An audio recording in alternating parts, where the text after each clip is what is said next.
It's Red Eye Radio. Gary McNamara and Eric Harley talk about everything from politics to social issues and news of the day. Whether you're up late or you're just starting your day, welcome to the show. From the Uniden America Studios, this is Red Eye Radio. Hello and welcome. He is Gary McNamara. I'm Eric Harley. Coming to you live from Texas. World Series champions. Gary and I are the biggest Texas Rangers fans ever. Just get the Texas Rangers. You don't go to every game every summer, all day in the heat and everything. Well, there's no heat anymore. Yeah, that's right. I know. It's like they had to build 2 extra stadiums to get it right. It's like, no. What you're missing is it's 120 degrees. Oh, okay. Yeah, okay. Congratulations to the Texas Rangers. Yeah, really congratulate. First ever. It was it was one of those days yesterday. I slept really good in the morning, and then I went to the dentist. And for some reason, and I didn't get any, no gas or anything. It's just regular teeth cleaning, whatever. Right. But for some reason, whenever I have to go to the dentist or the doctor, I come home and I'm exhausted. And about 4:30, I went to sleep, and I woke up at 6:30, and I couldn't get back to sleep, so I actually watched a lot of the baseball game. So I don't think it's ever going to be broke. Every record is broken eventually, but the thing that was really fascinating, and I've talked about this before. This was the second baseball game that I watched, and I didn't watch it in its entirety because I took a couple of naps in between. I did take a couple of half-hour naps. But it was really only the second baseball game I watched all year. When my brother was in town, we watched them in an earlier round. 11 wins in a row in the playoffs on the road. The road. That's crazy. And the other thing I thought, with everything going on, the insanity in the world, sports really is an escape. That's a great point. Sports hasn't necessarily been the escape. It's been the opposite of in recent years. Everything going on in the NFL and all that stuff. So it got to where, you can't escape. The agenda is everywhere in the whole thing. And that kind of worked its way into professional sports on almost every level. But by comparison, with all the madness going on, that would be definitely be a great escape. I didn't get to watch any baseball. I wouldn't. I'm not the kind of person that will watch baseball on TV, but I will. I love going to a baseball park. I love going to, especially night games, for whatever reason. I just love going and watching baseball at a park. That to me is always enjoyable. But it's interesting that I was thinking about different forms of entertainment, and I thought, they need to capitalize on it now because everything is so over-the-top crazy. Whatever it might be, a Tom Cruise movie, baseball games, whatever, will be an escape that people are going to definitely be drawn to. Yeah, so, again, and I've said it many times before, I just, over the last few years, and maybe it did start in 2020 with everything that happened. And, I don't know. I think it's more than that. I've just found other things to do, but I did realize just the last couple of weeks have been so incredibly insane. I mean, the whole anti-Semitism that we've seen around the world and here in the United States right now, and more insanity going on yesterday here from our leaders that we'll get to in a little bit. It has gotten to the point by the time we get to Friday of every week, in a way, a few times I've had to apologize, just going, sorry, I'm just completely fried by all of this. Because I actually said that to my wife the other day. It really is tiring. Yeah, and I want to make this clear. I'm not like those supposed conservative talk show hosts that, after 2016 said, I'm quitting because it's getting. I have no intention of quitting. I'm just talking about and I love the job and I love coming in today Yeah, and I love coming in every day, even when the insanity is out there, to promote what the truth is. Yeah. And so, right. That it doesn't, but it just builds up because it's just so insane. And I know just when I was on vacation and watched it with my brother, I went, that was really cool. We watched an entire game. And I watched probably about, maybe 6 of the innings yesterday because I kept falling asleep and waking up. And I went, this is really enjoyable. Now, I'll say this. The one thing that I've learned is if I'm a real sports fan of that particular team, I can't watch sports alone anymore. I just can't. If it's my team, if somebody else is with me, I can watch it. Yeah. But to watch it alone, I get too fidgety. I just can't do it. But I was just thinking, at times sports can be a great, great escape. Now, this World Series, not for the majority of Americans, I don't know what it's going to be for last night's ratings, but I saw the ratings horrendous. Yeah. Absolutely. Yeah. You're talking just a little over 8 million people in the United States watching a World Series. Yeah. I mean, the lowest you could get I'm trying to think, you could get, let me pick the 2 smallest markets. It could be Buffalo at Green Bay, and you'd still get 150 million total people turning into an NFL game. Right. The Super Bowl, for example. Right. Now, it's only one game. I will admit that. But it just shows you that, where baseball was, just think about where baseball was, 80 years ago. And when it was, it was the sport. But again, there's the peaks and the valleys in any society as to what sport they watch over a period of time. But that doesn't mean I just, as I said, I can't watch baseball during the year because I just don't care about game number 71. But when you got down, I think that's the part. You've got to be a diehard baseball fan to be following that close. Now, if I go out to a baseball game in the summertime, but it's like, okay, here are my options. The TV's there. I've got a million options. Is it going to be baseball in the middle of the year? No. Yeah, right. And I really never grew up with a favorite baseball team. Right. I never did. Yeah, because growing up in South Texas, everything was about the Astros. And, it's most people down there, just anecdotally, most people down there were fans of the Astros. So, but I played baseball as a kid. My brother, one of my brothers was an incredible pitcher. I'll never forget the night that the Del Rio News Herald showed up to do a story on him at a game that he was at, and it was pretty cool. But he was an incredible pitcher. I was a decent outfielder as long as no one was batting well. I was an incredible outfielder. And you look marvelous standing out there in the outfield. My coach, all right, hot shot, stay awake.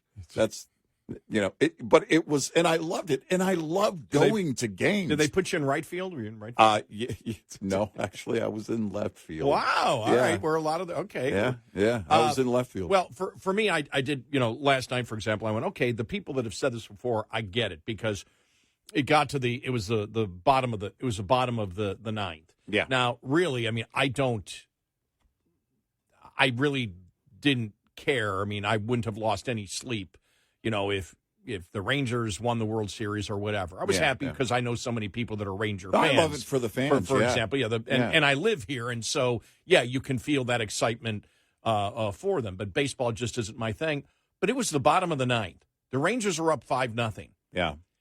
And it's still incredible tension because baseball is different than football. Yeah. It's different than basketball, and it's different than hockey. Right. In that the fact that you can be up, if you're up 3-0 and the other team has 5 seconds left on the clock and they're at their 5-yard line, well, you're fine. Yeah.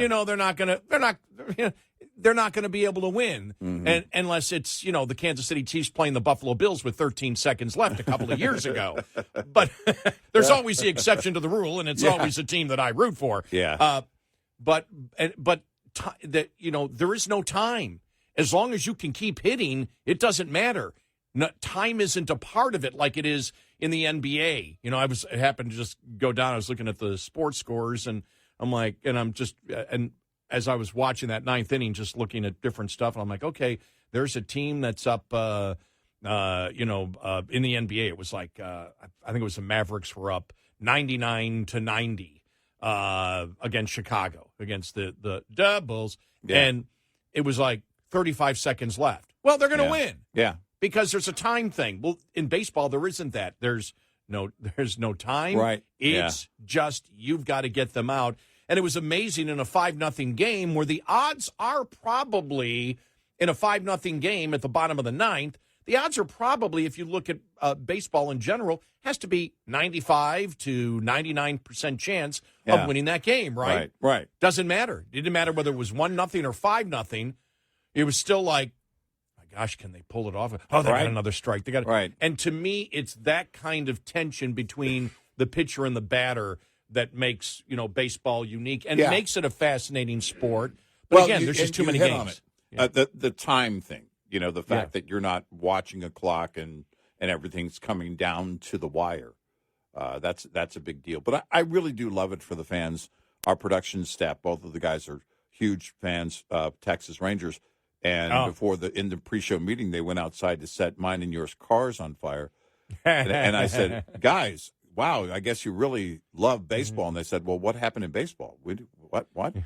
We didn't. Yeah, all my a lot of my friends that I know in Texas, my close friends, are just huge baseball fans in basically a football city.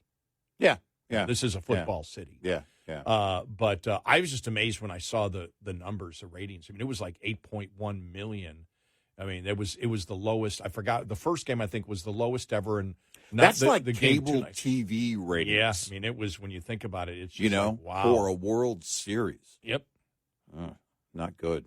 Again, it's. I look at, you look at traditional baseball markets where baseball is huge. Yeah, and you look at New York, Boston, Chicago, Philly, right there.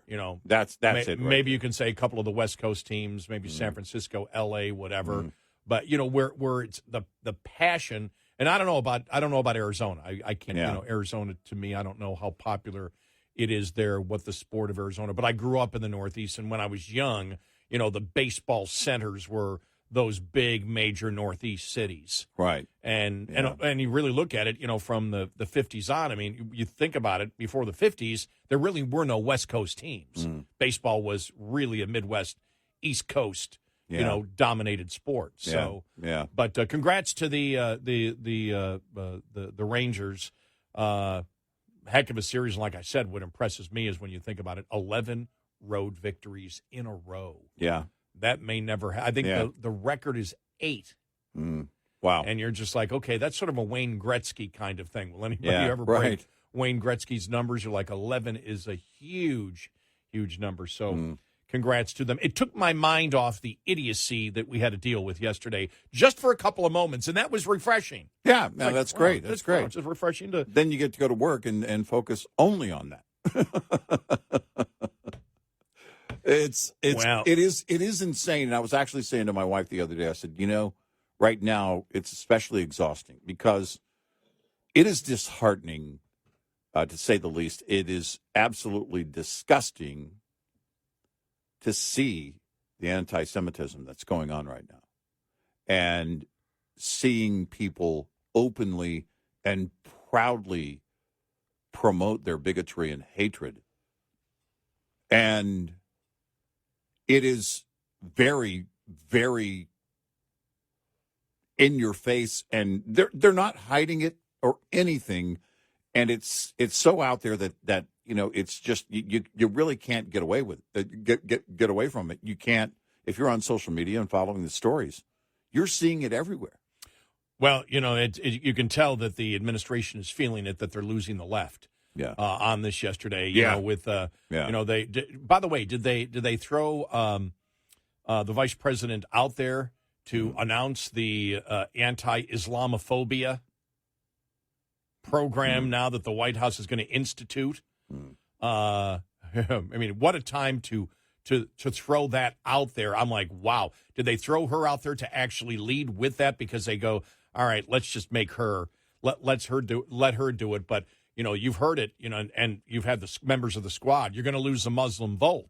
Well, you're going to lose a Muslim vote then that is advocating genocide. Right. I mean, that's the reality of it. If that's that Muslim, and I think was it Tlaib or Omar?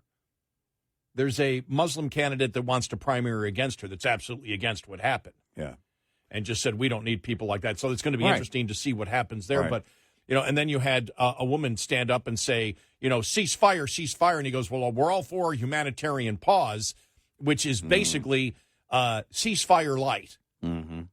Yeah. And that's not going to happen. And on the same day that the head of Hamas is saying October 7th now, October 7th tomorrow, October 7th next week, October 7th forever, eliminate Israel off the face of the earth, stop the occupation, not of Gaza, of Israel. Right. That Israel must be completely and totally eliminated as our political leaders look like complete and total idiots and anti-Semites. Yep. Oh, okay, I'll say anti-Semite light.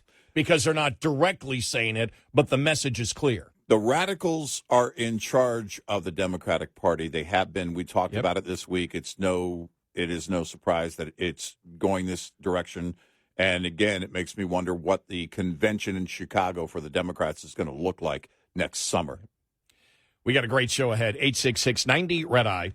This report is brought to you by Shell Rotella. With advanced synthetic technology, is designed to help keep your rig running with more mileage and less maintenance. This preventative maintenance tip is brought to you by Hot Shot Secret, the country's #1 fastest growing oil and additive company. If you've been driving a diesel any length of time, you know diesel fuel quality can be an issue. There are U.S. standards that diesel fuel is supposed to meet, like cetane number, lubricity, aka wear protection, deposit control. But oftentimes the fuel at the pump falls short. Let's highlight diesel fuel's lubricity. Diesel fuel in the United States must have enough lubricity so the fuel does not produce a wear scar greater than 520 microns.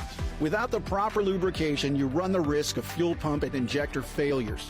This is why a premium additive is needed to keep lubricity levels in spec, to keep the fuel system protected and avoid costly repairs and downtime. Add Hot Shot Secret Everyday Diesel Treatment, a 6-in-1 fuel booster at every fill-up to keep your fuel's lubricity within specification of U.S. standards, and the Engine Manufacturers Association's recommendation for lubricity to keep your fuel system protected. Learn more about the science behind diesel fuel and Hot Shot Secret's Everyday Diesel Treatment at hotshotsecret.com.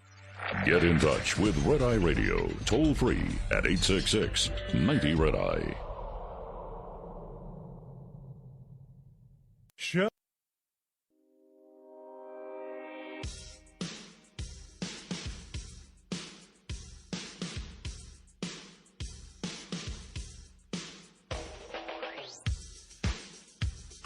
It's Red Eye Radio. He's Eric Hurley, and I'm Gary McNamara. Coming up on the show today, the Comer coming out yesterday. We'll go through the money that was laundered, that was given to Joe Biden from the Chinese, that came out yesterday, and we'll specifically look at that. We're not just going to throw one side at you. We will tell you what the defense is from the White House and Democrats. Yeah.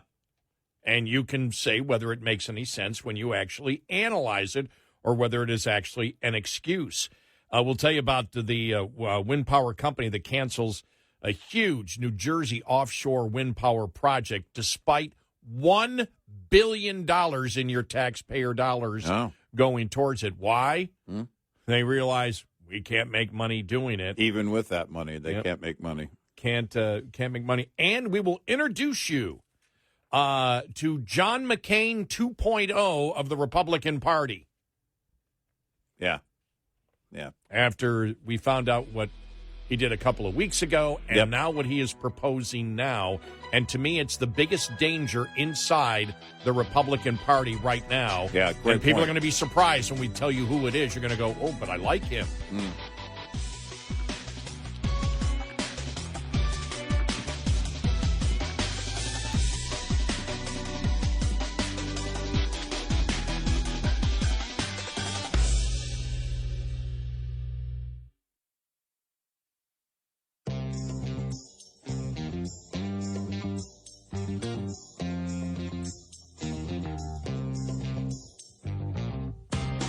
You're listening to Red Eye Radio from the Uniden America Studios.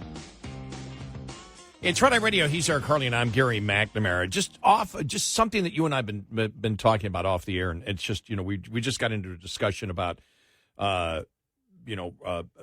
people working and the labor force situation, and I asked you a question, just because, people that we know that are in completely different businesses than we are. And I looked at you and I said, do you think because of the labor situation in the United States that more companies are going to attempt to retain employees by offering them contracts?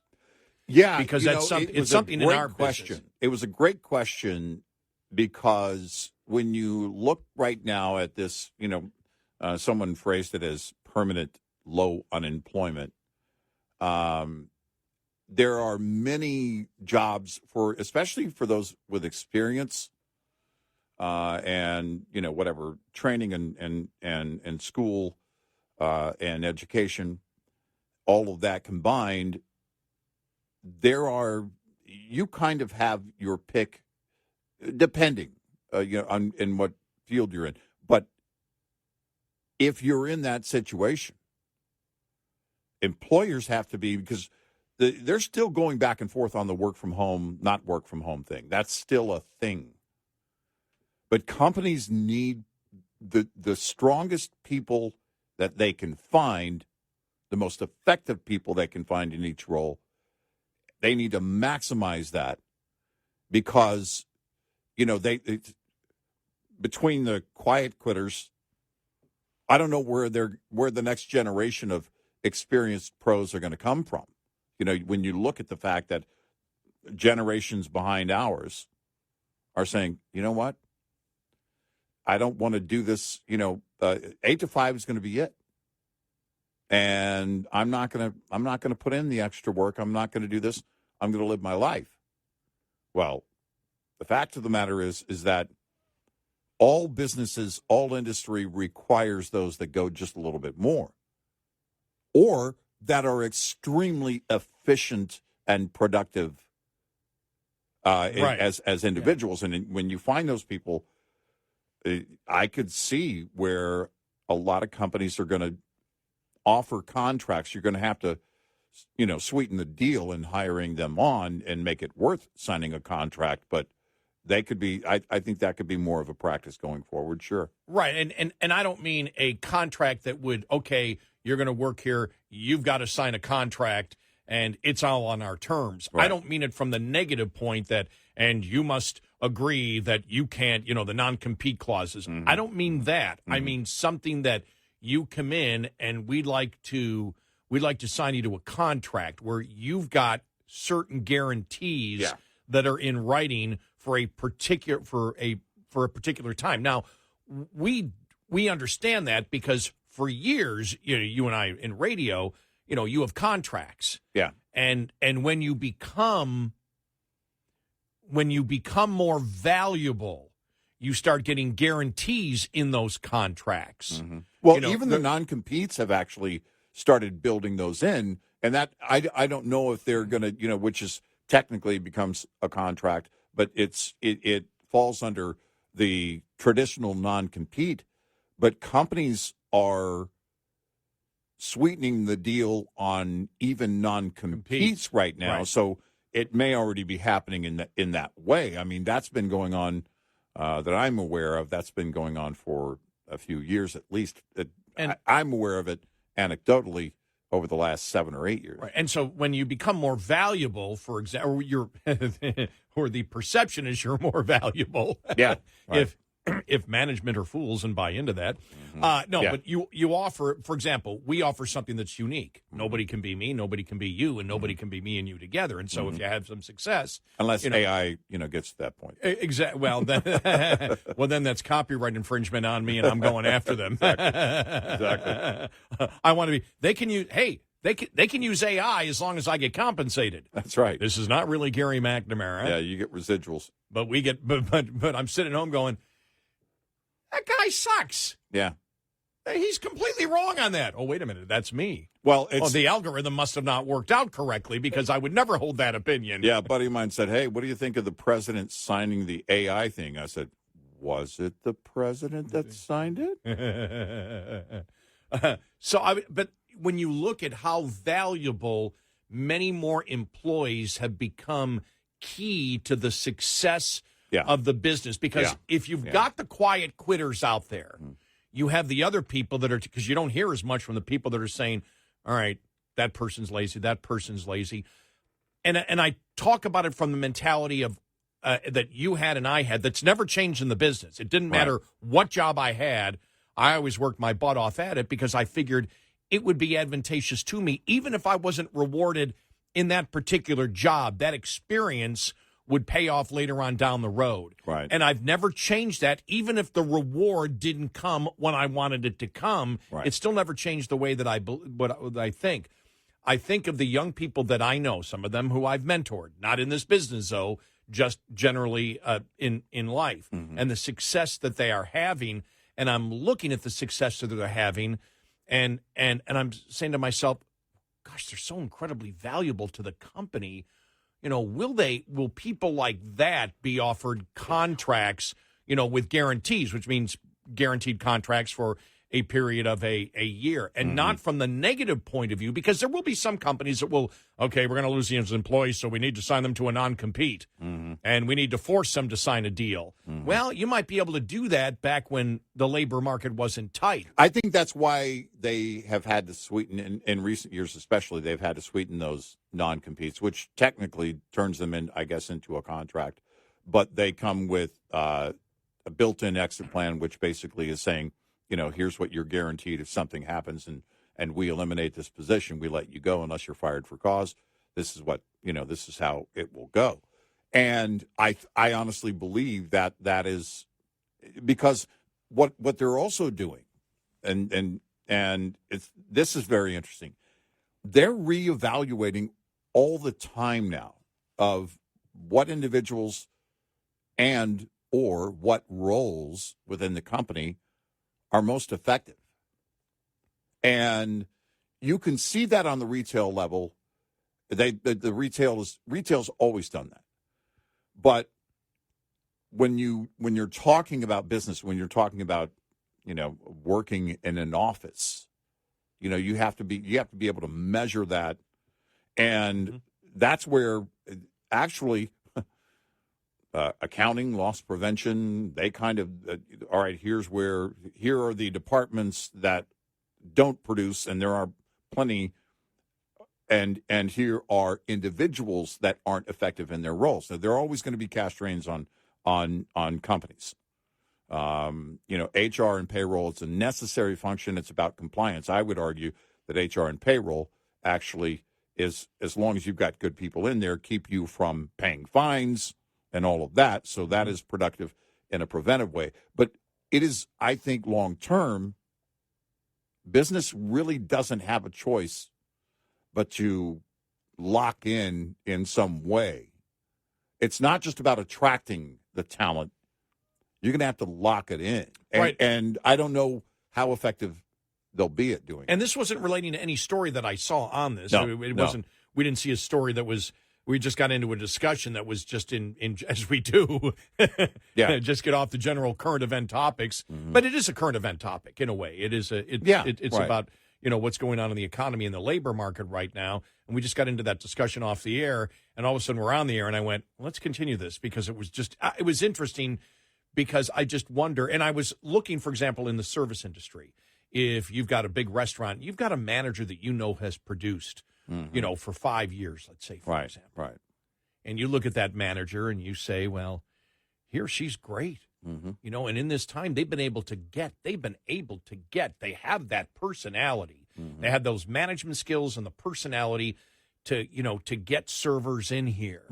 And he gets good people, and and the reviews on Yelp and everything else are great. We got to lock that person in. Yeah. Because that person, and when you look at many organizations out there, I mean, you can look at, for example, Walmart. You can look at somebody like a Sam Walton, who used to go around whenever there'd be an opening in the stores, he'd be there. And there was a particular quality that he wanted. Now, he was the owner of it, but the fact is, once he was gone, there's a lot of people say, well, okay, Walmart was never the same after he was gone because his fingerprints weren't on it. Right.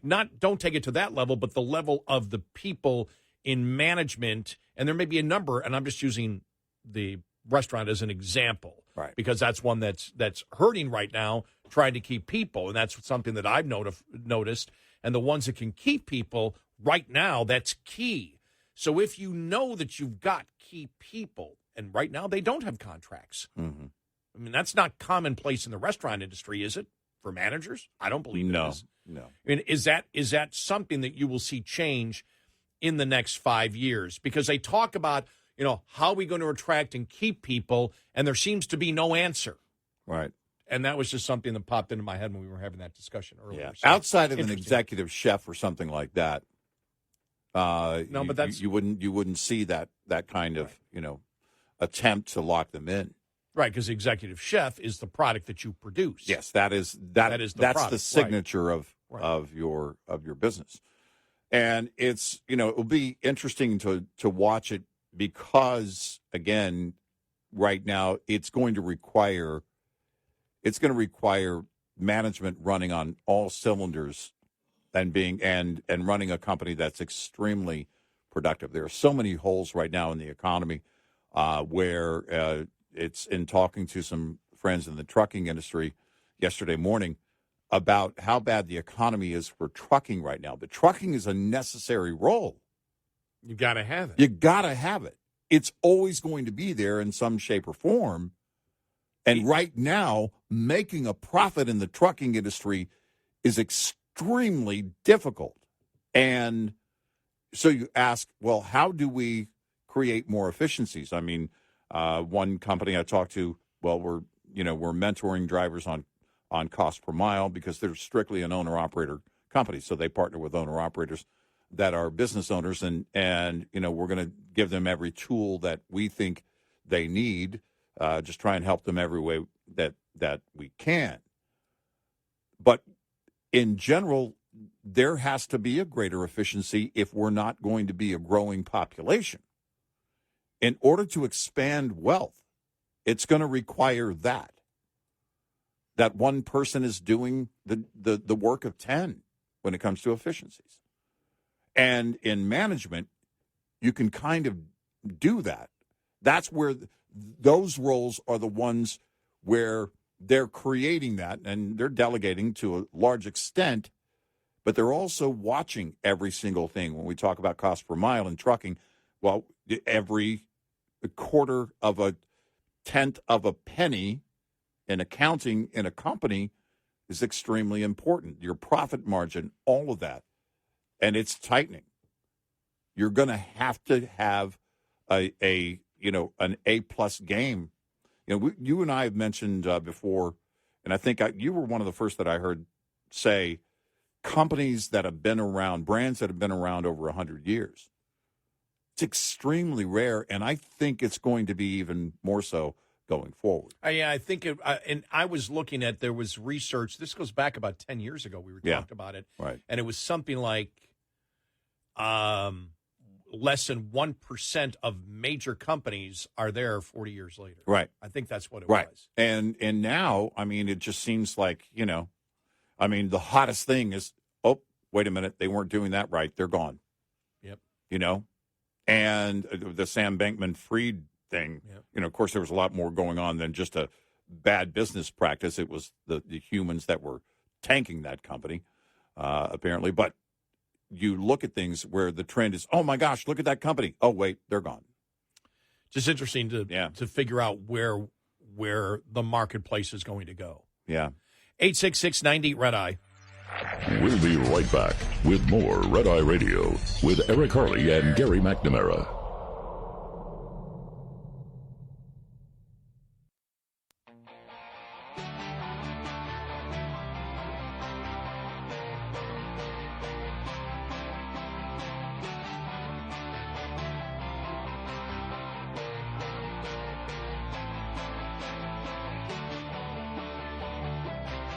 It's Red Eye Radio. He is Eric Carly, and I'm Gary McNamara. Coming up, the insanity of the Biden administration. I mean, it's just completely and totally insane.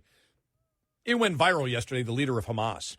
And the reporter was asking specific questions. Yeah. Right. When you say the occupation, are you talking Gaza? No, I'm talking everything. I'm paraphrasing here. I'm talking everything. What do you mean? All Palestinian lands. Does that include Israel? Yes, Israel must be annihilated. I mean, he said it. Yeah. Right. I mean, he said, this is our plan. Right. October 7th now, October 7th tomorrow, October 7th next month, October 7th forever, until they are annihilated and gone. Right. And here's the president. Oh, well, we should have a pause. We should have a pause. Yeah. I mean, we are led by a nation of complete idiots. Yes. But it's what the American people wanted. Yep. Not you, maybe. Not me. Millions voted for Millions this. wanted it.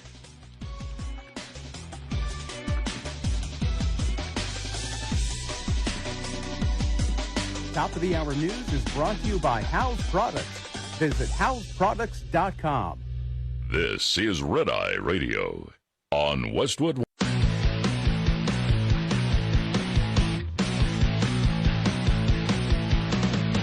Now, it's Red Eye Radio. Gary McNamara and Eric Harley talk about everything from politics to social issues and news of the day. Whether you're up late or you're just starting your day, welcome to the show. From the Uniden America Studios, this is Red Eye Radio. All across America and around the planet, we are Red Eye Radio. He is Eric Carly, and I'm Gary McNamara. Well, arguably one of the best basketball coaches in the history of college basketball died yesterday, Bobby Knight. Yeah. I didn't know he was sick. Yeah, I didn't either. You know, first thing I thought was, no, he can't die. You know, I mean, it's like he's just because of the way that he was. I was telling you, I haven't played the audio cut for you yet, and I can't play it on the air because I was going through audio cuts and all over Twitter. This is a classic, Bobby Knight. Well, yeah, but there's so much profanity in it, I can't play it. Yeah. But there was great coaches can be controversial figures, and he was one of them. Yeah. But there was one where he's doing the post-game show, like from the locker room. Yeah. And he's just, you're watching it going, well, this isn't Bob Knight. What's going on here? He's like, yeah, and, the defense wasn't, we really didn't play the best defense that we could have. And in our offensive, blankety, blankety, blank. We blankety, blank. I mean, starts throwing stuff around the locker room. What is the movie that, it's a terrible movie. One of the worst, not The Replacements, not that football movie, but the one where, they had a bunch of NFL players in it, and it was about the small Texas college that had to replace everybody because of a huge scandal. It was in the 90s. It was the early 90s. I can't think of the name of it. But the one coach gets thinks he has a heart attack, and it's just indigestion, but he's in the hospital. The assistant coach takes over. And I could have swore that, because I don't know when Bob Knight said that, but I thought of that movie when the coach, look, our defense isn't playing well in our offense. So, guys, look, we need to, commit, to hell with it. He just went crazy, and he's throwing stuff and up in the air. And I just can't think of the name of the movie, but it was like in the 90s, and they had, they had some of the great NFL players in it at that, because I remember Jim Kelly was in it, and then they had just, like old Pittsburgh Steelers and Green Bay Packers, and they played a prison team. Yeah. In order to warm up, they played a prison team, and they were all part of the prison team, and so, but that's what I thought about it. But the players, so many of the players have played for him, just would do anything, would do anything for him. Well, they just loved him. One of the things that really stood out about Bob Knight was the fact that, and I am not a big follower of college basketball, but Bob Knight was one of those that rose above that and made the news a lot, sometimes for the aforementioned reasons. But one thing that also stood out that people said about him was the fact that he never forgot that the players were students. Yeah. Education. By the way, Necessary Roughness was the name of the necessary. movie. Yeah. Necessary Roughness, yeah. And he never forgot that they were there for an education. Yeah. And there was an emphasis on that. In fact, even, in his personal life, he gave a lot of money to colleges to, promote the actual education part of it. And so, I think that's certainly commendable. But wow, an incredible record as a coach, And you look at those that, college basketball coaches. If you were to ask someone who, again, doesn't follow the game very closely, but I could name Bob Knight, and that says a lot, And so, I didn't know he was sick. 83. Yeah, neither did I. Yeah.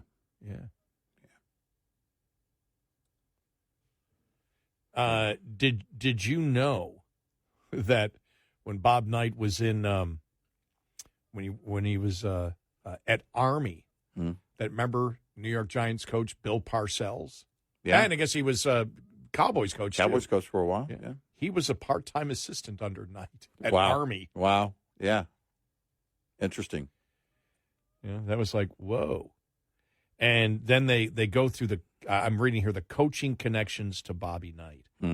And you've got, his son, Steve Alford, Isaiah Thomas. By the way, one of the people that has defended Bob Knight more than anyone was Isaiah Thomas. Mm-hmm. Mm-hmm. Yeah. He really, really did. He goes, no, this guy, and we talked about not just basketball, but life, and you can call him old school because, he was a kind of coach that would scream at you when he thought it was necessary. Right. Yeah. And you can't do that today. And it's maybe it's generational. I don't know. But even when I started earlier this year taking my golf lessons, and my teacher, I think, was my teacher's also, I think, a little bit old school.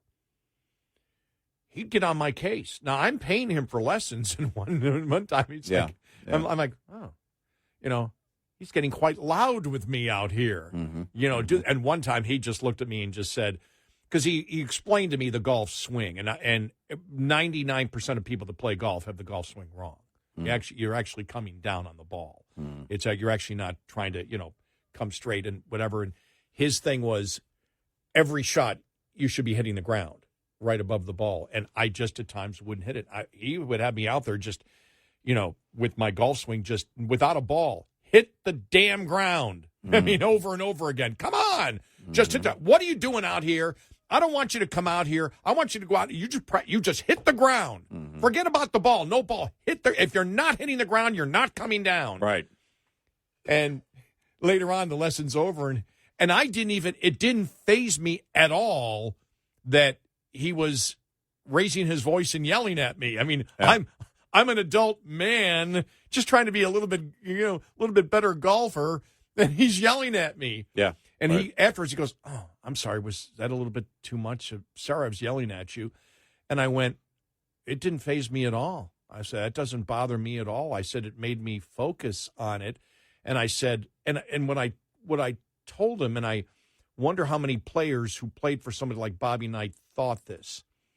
I said, when you're yelling at me, in my mind, how I took it was, you believe I can be a much better golfer than I even believe.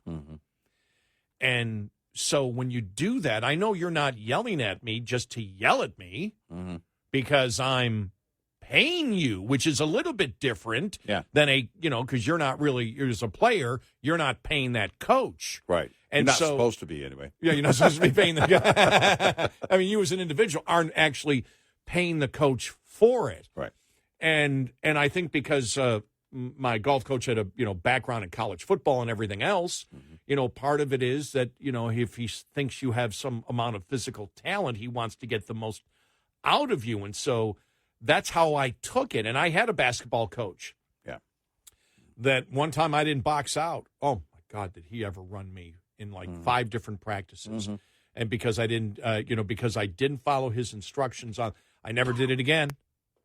And so in today's woke world, you probably can't do it, but I never took it personally. Because I didn't view any of my coaches when they yelled at me as they just want to be mean to me and bully me. Mm-hmm. I understood what they were trying to do. And I also thought, wow, they think they have an expectation of me and a quality that they wish to get out of me. And when I found out Bob Knight died, I was thinking of Isaiah Thomas talking about him and said that's how he always took it. And he had nothing but wonderful things to say about, Bob Knight. Now, the throwing incident, and then remember what was it, the one basketball player? It wasn't his son, was it? The one they said he choked or did whatever, which really ended his career. Mm-hmm. I mean, that is going too far. Yeah, sure. But, it's, I think of people from that generation. I think of my parents and the discipline that we got. There was a certain expectation that they had from you that would bring out a fury in them if you were not doing it. Not because it wasn't just because they wanted the win. They were upset because they thought you had a ton more potential than what you had. Mm. My father was like that, to me at times. Yeah, right. Well, it's why we get frustrated with people even that I vote for. In fact, if I vote for somebody and they're in office, they win, they get into office, I want them to do the things that I sent them there to do, that I believe they're capable of doing. And it's frustrating, and it's happened with, I don't know, probably every person I voted for, that that they have the potential to get certain things done, to accomplish certain things, or to campaign a certain way. And you get frustrated when they don't, because it means that they're not going to win or they're not going to get something done. And, that's it. I always had my fond memories of teachers are of the teachers who required more from me. You can tell when it's a personality conflict, and I probably only had maybe 1 or 2 of those along the way. And the rest of it was teachers knowing that you can do the work, knowing that you can achieve a certain level, and you're not doing it. And, now as an older guy, I look back and go, oh, yeah, no, I get that frustration. No doubt. And I think, that's, that I don't know. You mentioned something in the whole, woke or whatever, modern age of how coaches or teachers can behave, how they motivate students. You don't have to necessarily be angry in order to motivate, but you do have to, you absolutely have to find that key to motivating. And so much is off the table now and is not allowed. And especially with children, it might apply to some in college, but really when you talk about kids, they really require that kind of discipline. And again, it doesn't mean, that you're going to use, that you're going to use spanking as a technique or anything like that.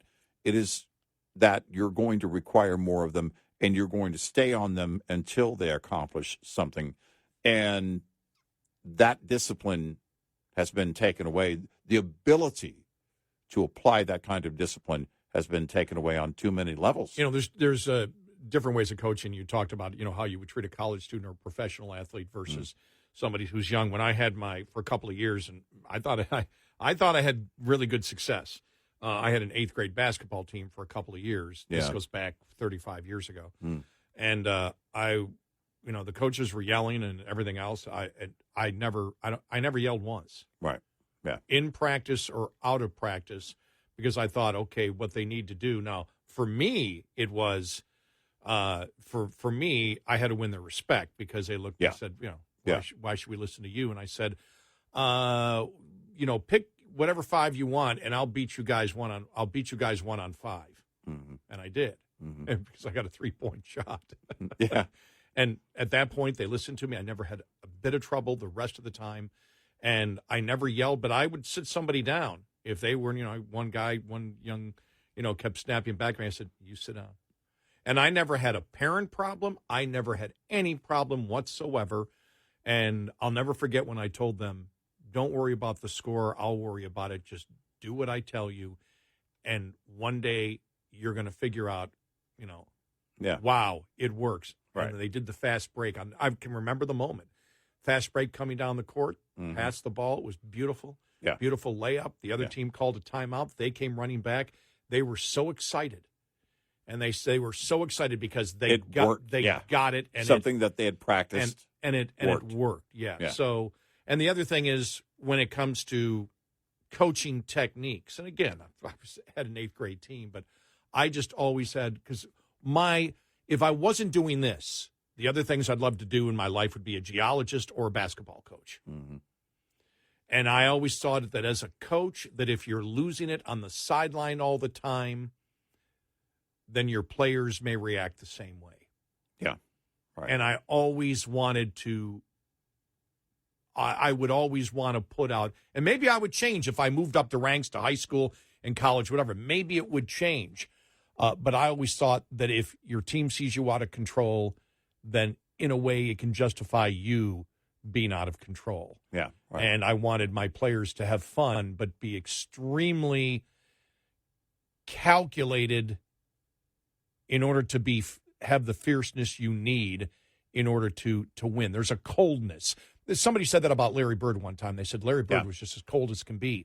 Not in his personality, but in the game. Yeah. It was just boom. All business. Yeah. And that's so but you cannot deny his great success that he had. I mean, what incredible success he had. Three national championships, I think. Mm.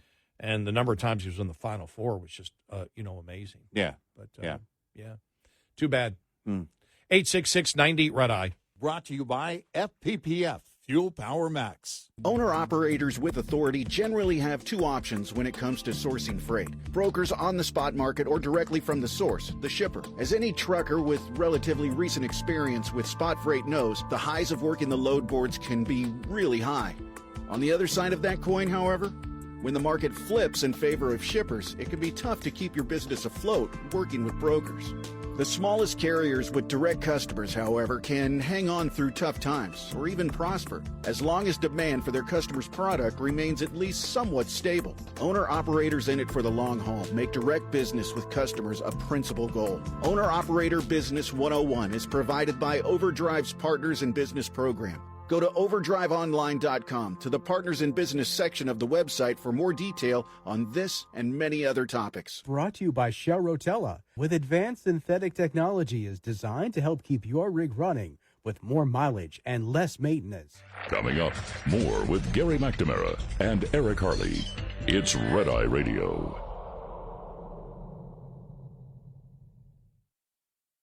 Brought to you by FPPF, Fuel Power Max. The IFTA tax program redistributes tax revenue to states based on your actual miles run. Thus, the truly cheap.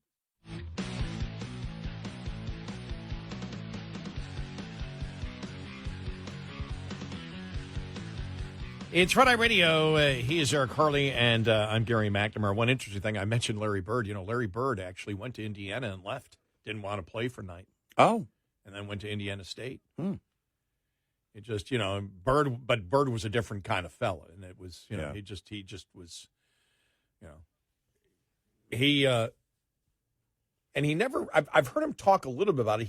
I've never heard him directly go after Bob Knight, but he just said it was too coming from French Lick. It was just too big. Yeah, right. He felt lost there. Yeah, So.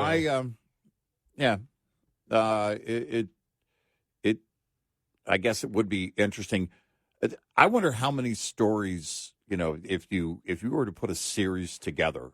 I mean, I know ESPN and other sports channels have done documentary things, but you could probably put a miniseries together about all the greats in every league, college and professional, the backstories, basically. And I think it would be awesome, even for people who aren't diehard sports fans.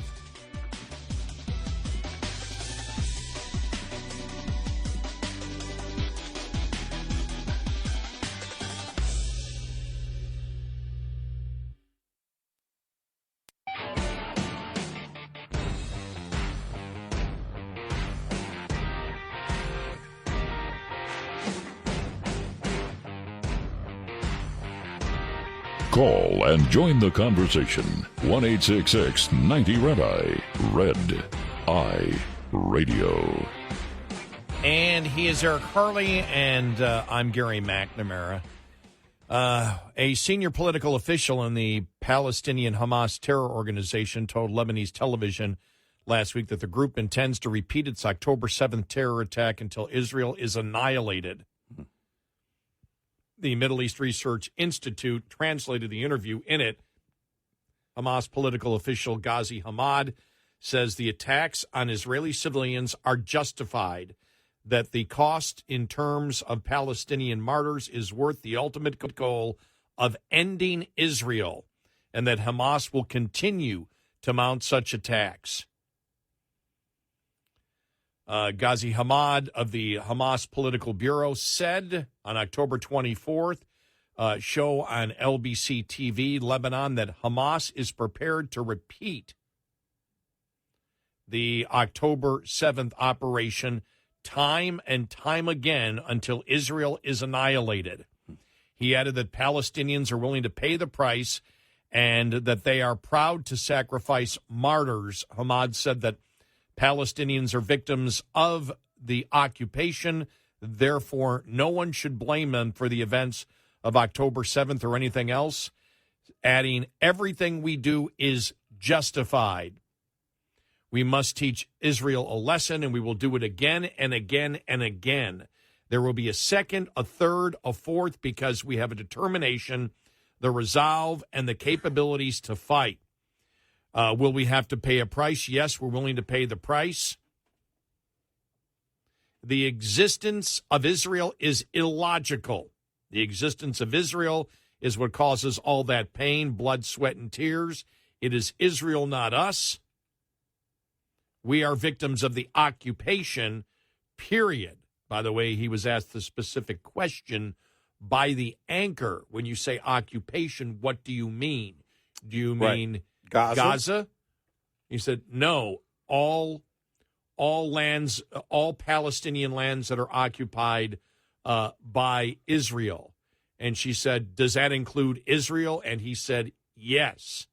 So you're saying Israel should be annihilated? Yes. Mm-hmm. Wow. Yeah, certainly not the first time that we have heard that. In fact, going back to Iran and the former leader of Iran, Ahmadinejad, who repeatedly said that. We want to wipe Israel off the map. And they're willing to do this.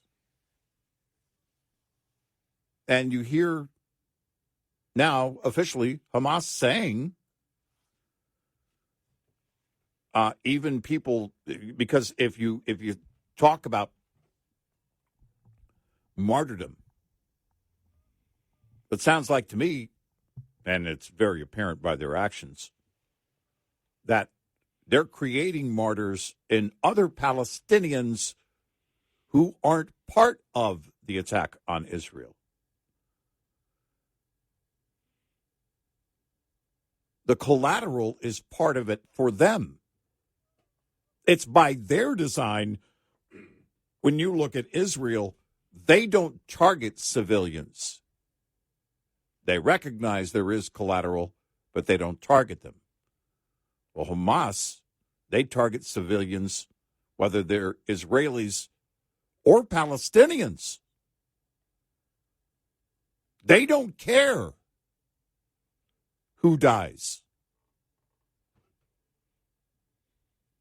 And they're not going to stop. This is why Israel must not stop. And what we said would happen from the Biden administration is exactly what happened if you've been listening for the last couple of weeks. Yep. And now, as of, we had talked about the fact that you had John Kirby from the White House say 2 days ago, yes, a humanitarian pause would be a positive thing. Mm-hmm. And then Biden also said it yesterday when a heckler in a crowd, in a speech he was making, in response to that, said, well, no, I'd be for a humanitarian pause. Yeah. Humanitarian pause is simply another way of stating ceasefire. Yep. And this is where, again, and there were more articles out yesterday. Yeah, the president, the White House, is trying to convince Israel to slow this down. That's where the anti-Semitism is in the White House. Yeah. That's where it exists. Yep. And so you've seen the fact, and then you had the vice president come out yesterday and talk about the fact of the new program to stop Islamophobia in direct relation to the White House having to respond to the allegation by many of the far left in the Democratic Party that they're going to lose Muslim support because Muslims are for these Muslims are for the annihilation of Israel. Mm-hmm. I'm talking about the Muslims that are for the annihilation of Israel. Right. As I told you, I think it was Lan Omar who has another Muslim woman who wishes to challenge her, stating we don't agree with at all, the annihilation of Israel and the Jews, and wants to run against Lan Omar. And so that's the reality of what's going on. And many in the media were talking yesterday, well, this is a response. They've got to have some response because they're trying to ride the fine line. You can't ride the fine line, between a Western democracy and a terrorist group whose charter specifically states the annihilation of Israel and the Jews. If you're trying to make or have some type of measure of equality, that it's simply a difference of opinion that can be negotiated, you're an idiot or you're anti-Semitic and you agree with the terrorists, because you cannot ride the line here. And that's what the president is attempting to do and the White House is attempting to do right now. And it's reprehensible, but not unexpected. Because as we know, still the president isn't serious about stopping the funding that goes to Iran, which then goes to their proxies. He could have done that from day one.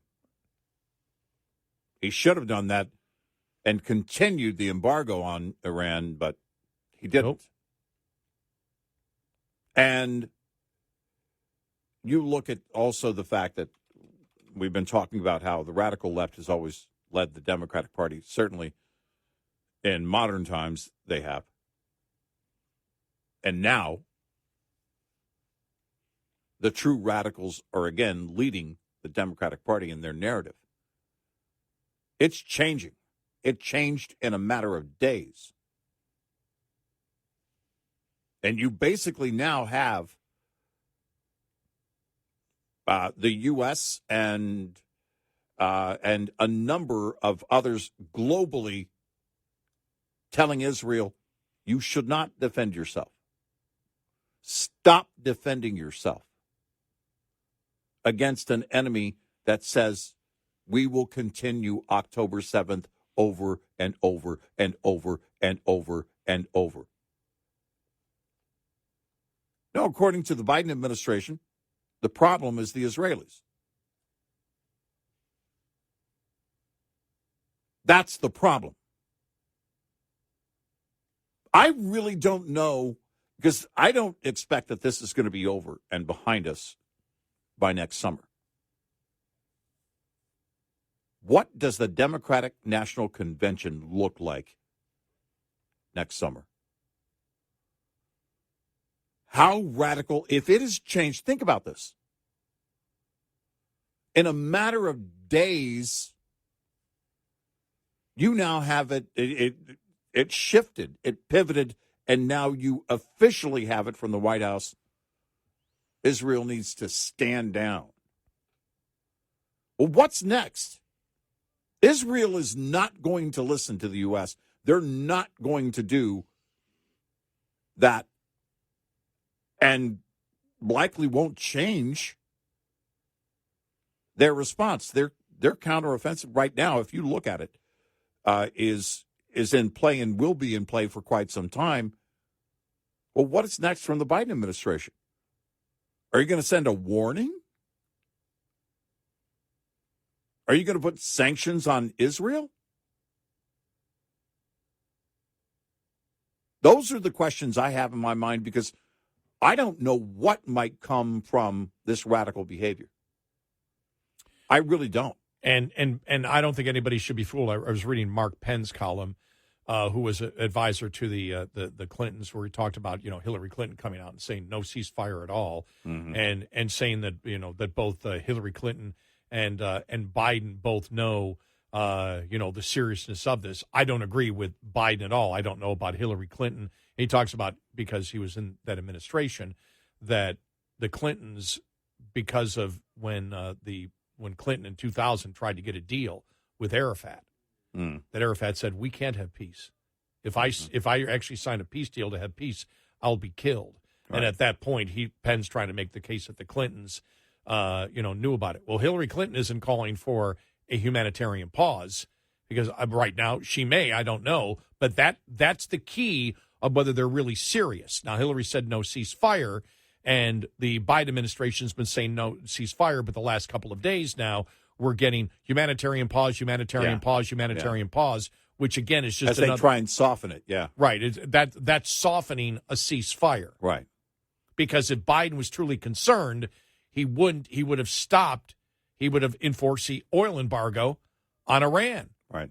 Or number one, he would have never stopped it. Right. What was going on in the Trump administration, because he would realize the seriousness of it. And they know it, which is why they're doing everything they can to try to disconnect Iran, even though they say, oh, no, Iran's proxies are responsible for all of this, but they never will get to the point, well, then why did you allow the funding of Iran if you claim you've known this all the time? Right. That question isn't asked. Right. But he writes here, Mark Penn, would those who called for a ceasefire now have done so after December 7th, 1941, or after 9/11? Would they have told President Lincoln during the American Civil War to accept a ceasefire that allowed slavery to stand rather than continue to fight, even at the expense of more than 650,000 lives? Would we have accepted a ceasefire with Hitler that allowed him to keep France and continue to exterminate the Jews? Wars are fought for a reason, and Israel is fighting this war to end the terrorism on its borders, which snuffed out its people and sent daily rockets fire into its cities. Gaza was turned over to the Palestinian Authority in 2005, only to be taken over by Hamas and run as a terrorist enclave, using its people as human shields. Israel tolerated it for more than a decade until the brutal, shocking events of October 7th, which can be viewed on the 46-minute video documenting the sadistic killings of Jews from 30 nations. And that's it right there. And you already see the softening of the White House as you've seen the last couple of days. Why? They don't want to lose the far left. The squad is now saying, you're going to lose Muslim support. You're going to lose our support. We are for the extermination of Jews, and we are a part of the Democratic Party, and you will suffer if you don't have a ceasefire and tell Israel to stop it. And how far are they willing to go? How far is this administration willing to go? What do you do next? Warn Israel? What do you do next? What's the next step? Israel's not going to stop, so there has to be another response that's even louder from the administration. As was pointed out yesterday, the push from Biden to get Netanyahu out of there. Right. Yeah. During a war. Uh-huh. These people are just evil. It's they really, tragic. really are. It is tragic. 866-90 Red Eye. Lines open for your calls. 866-90 Red Eye on Red Eye Radio.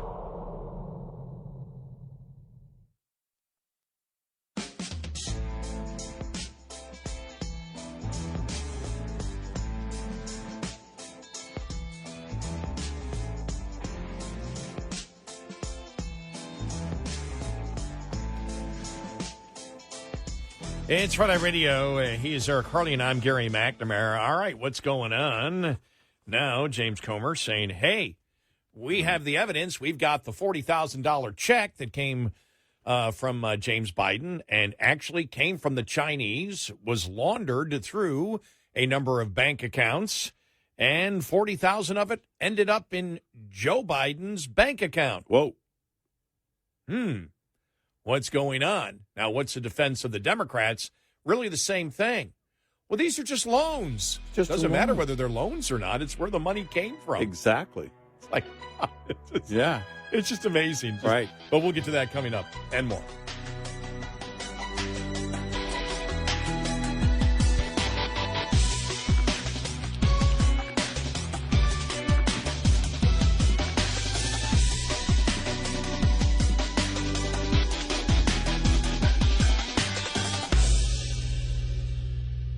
This is Red Eye Radio on Westwood One.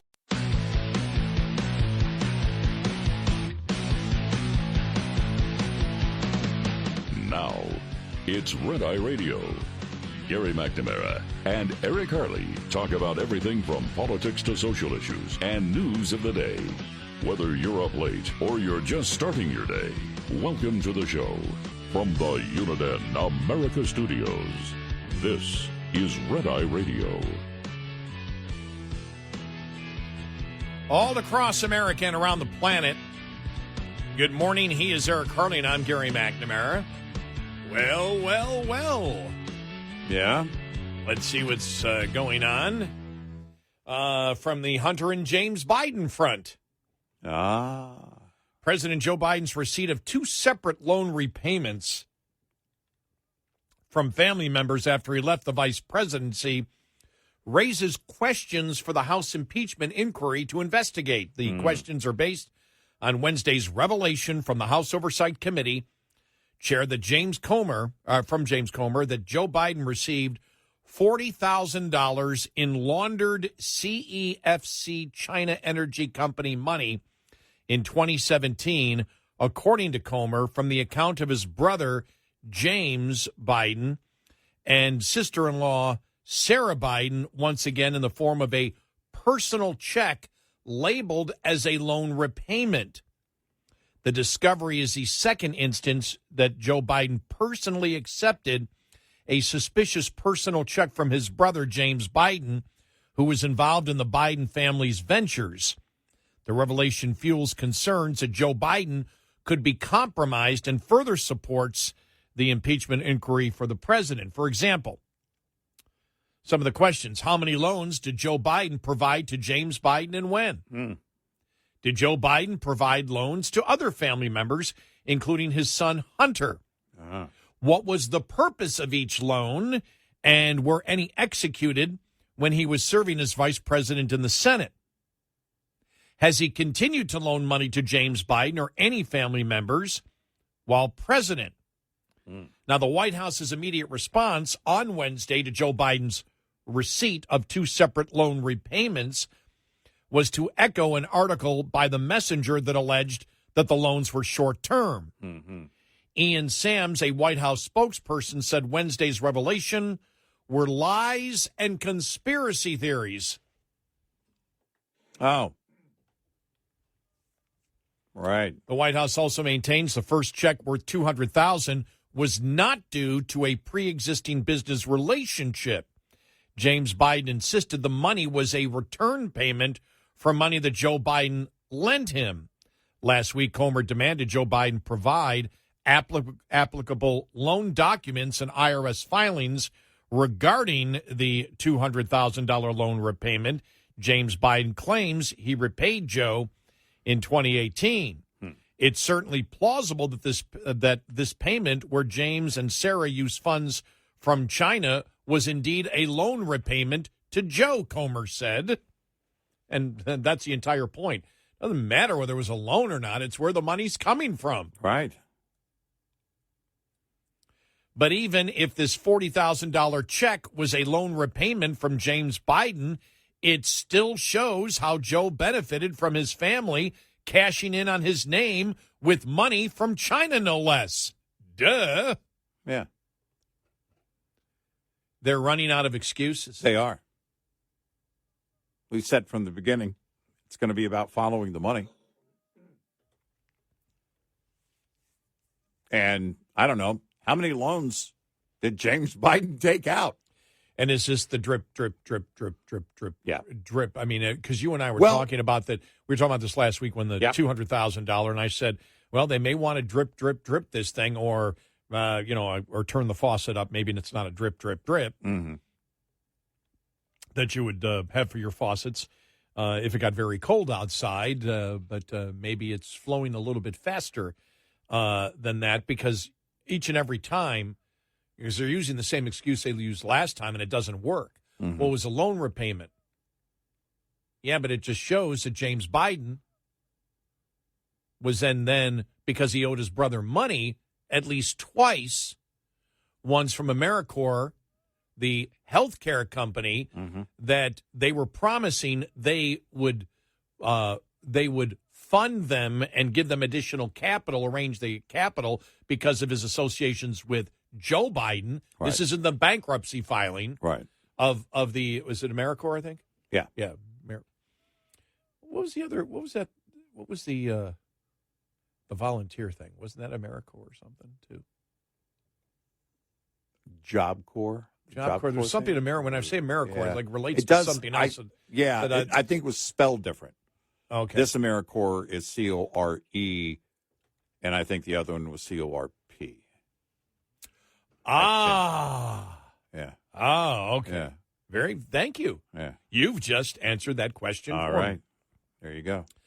And so the bankruptcy filing said, no, this is we gave this money to James Biden because he said he could get us capital from Middle Eastern sources because of his relationship with his brother. Yeah. And the money never came, right, which is one of the reasons they filed bankruptcy. Right. And James Biden saying, well, I was just paying back the loan to my brother. And then the thing was there, well, that's not a foreign entity, AmeriCorps. That's a healthcare company. So now what comes out a couple days later is, okay, here's the foreign nation. Yeah. Right. Connect the dots. Right. From the China Energy Company, which, as we all know, ties to the Chinese Communist Party. Right. At that point, which then brings up, is Joe Biden compromised now? Did he make the deal so he would do something if he became president?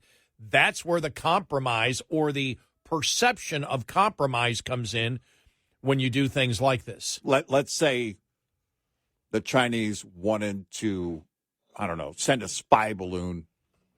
I'm reaching, I know. Just bear with me. But let's imagine that Swalwell's girlfriend says, hey, tell Joe we're going to send a balloon over Montana and that he can't do anything about it. And we have 40,000 reasons as to why he can't do anything about it. Just reaching here. I know it's People don't like that. But just as an example of something that might happen. Because one of the things that Comer said about the $200,000, yeah, he said, James, the bank records that they know, not James Biden didn't have the money to repay him. Right. So if these are short-term loans, James Biden didn't have the money. Right. He had to go to AmeriCorps to get that money by telling them either a lie, either it's the entire family is involved with the illusion of saying that the illusion of influence that Joe Biden would do all these things for you across the board with $20 million, $20 to $30, $40 million, whatever it is, and setting up all the LLCs and all the different bank accounts. And it was all a scam on all of these international players and foreign governments that my brother's going to do something for you. And the family set up everything. And Joe was just being kind Joe and loaning everybody money, because that's the point now. Okay, you're loaning people money, you claim. Show us the actual transfer of that. Right. Because apparently Comer's saying he doesn't have that. Now, initially the White House, or it was Goldman, I think, said, well, they've got they're just cherry picking the checks that they're showing. They're not showing that Joe actually did loan them the money. Right. And Comer is claiming he doesn't have it. He doesn't have it. He doesn't have it. We wondered that at the time when Goldman made that claim. Right. And they wanted from Joe Biden to show us that you actually made this loan, but it really doesn't make a difference, because you're making loans apparently to your brother who can't pay it back, who can only pay it back through dealing and promising foreign governments and foreign entities and companies, AmeriCorps, whatever, that he could use his brother's influence if you give him money so he can pay back the loans to Joe. Right. That isn't exactly a great defense, because that's the defense they're using right now. Yeah, no, it's horrible. And I think on the drip front, I think it's interesting, because that would be, I think, an effective tactic. Think about this. If you've got something, right, if you got a number of items here, whatever they might be, but proof of payment between James and the president in a number of cases, you float the first one out, the $200,000 AmeriCorps, and you line that out, and then you wait for the response. And the response was, it was a loan, love is love. He loves his brother, love is love. Then you throw out the $40,000. Oh, another loan. Double love. See how much he loves him? He loves him even more, see? And how often can you get away with that? And that's it, is that excuse was weak from the beginning for anybody paying attention. It doesn't fly. And it doesn't fly with the American people. And that's what we talk about when we talk about influence peddling and everything else. And you've said it multiple times. It's one of the major things that people absolutely won't tolerate.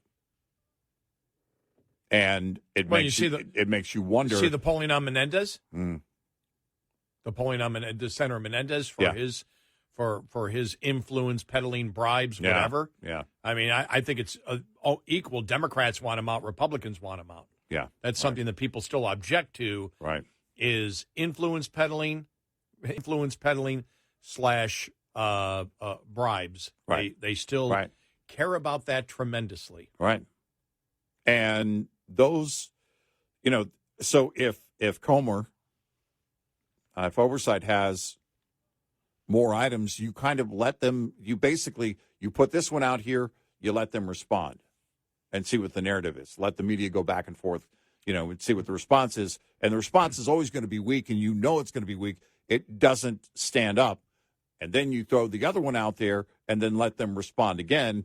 And because I've been saying this for a while, the White House really doesn't know what oversight has that they haven't already divulged. They don't know. That's why, there really can't be a defense until something is put out there. And so you put it out there, let them react. You put the next stage out there, let them react. and you see how their excuses are, where they're just basically their story, their lies are evolving as lies often do. That's one of the very basics of criminal investigation, is you're asking the person repeatedly the same question over a period of time, and as their story changes, you see that they're lying. And there's another problem that Joe Biden has, and we'll get to that next. 866-90-RED-EYE. Get in touch with Red Eye Radio, toll free at 866-90-RED-EYE.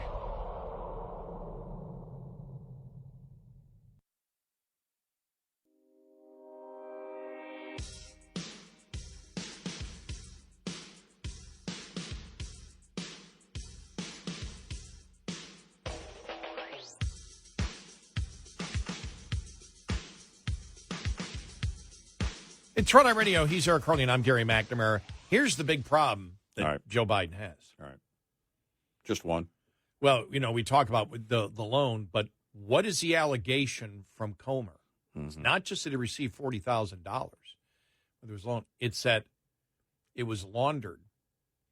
And how they're saying it was laundered is that if Joe Biden lent James Biden money, then simply the money would come from whatever source into his bank account, and he would immediately send it from his bank account to Joe's bank account. Right. That's not what happened. It went through a number. I don't know the number, but it went through a number. This is what Comer's claiming.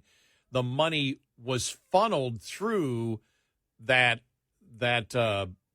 whatever you want to call it, the number of bank accounts and LLCs before it came back to James and then went to Joe. Whoa.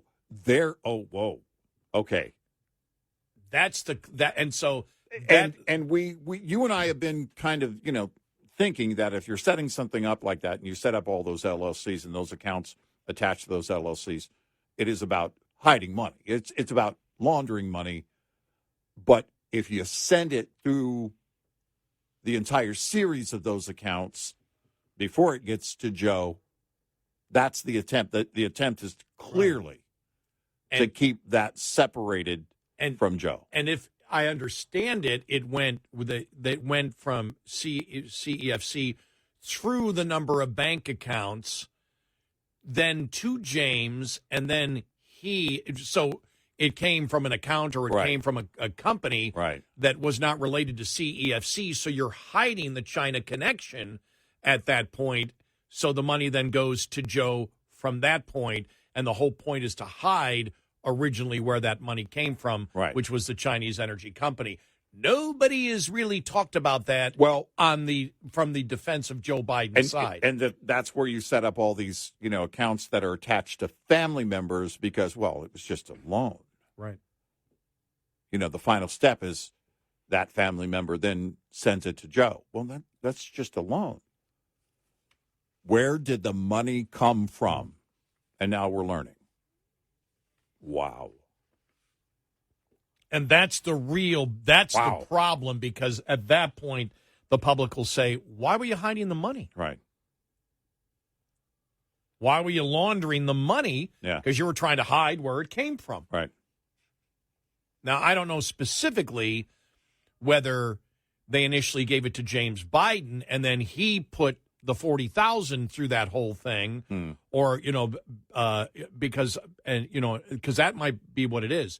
The China company sent it. It might be that they either funneled it through the accounts to James Biden, or they originally sent the check to James Biden, and then James Biden took a significant amount of that money, moved it through the set of bank accounts and LLCs, which then that came back to him, and then he took that and gave that to Joe Biden. Right. And at that point, that system only exists. The fake corporations only exist to hide the original source of the money. Exactly. That's the problem that the Democrats, I don't care, Goldman, you better shut up tomorrow on it because you've already done enough to hurt Joe Biden. Yeah, exactly. That's Representative Goldman, that every time he opens his mouth, it's like, that hurts him. It doesn't. Right. help him. Do you You're realize you're that? not helping at all. You need to shut up. Yeah. Stop talking now. Yeah. But you look at that, and as things start to come together, it's exactly what you and I have been saying. This is not a Clinton-esque type scheme. This is a Biden-esque. And as many levels as there might be in the setup of those LLCs and those bank accounts, it's not really overly sophisticated. And the reason is because you can track that money. Yeah, here it is. The alleged repayment was sent after funds filtered from Northern International Capital, a Chinese company affiliated with CEFC, through several accounts related to Hunter Biden and eventually down to the personal account shared by James and Sarah Biden. The committee says a series of payments establishes a direct benefit Biden received from his family business dealings, despite Biden's claims that he had not been involved. Now, Comer said it all began with the shakedown in the summer of 2017 when Hunter Biden sent a message to his CFFC associate demanding a $10 million capital payment. Remember that? Yeah. Comer explains in the new video posted on X as Hunter Biden extorted his associate. Hunter claimed he was sitting with his father and that the Biden network would turn on his associate if he didn't pony up the money. The extortion scheme worked. Remember when Joe Biden told the American people that his son didn't make any money from China? Comer continued, well, not only did he lie about his son Hunter making money in China, but it also turns out that the $40,000 in laundered China money going through all those different bank accounts when it didn't need to do that. Right. Landed on Joe Biden's bank account in the form of a personal check. That's the problem. Yeah. Wow.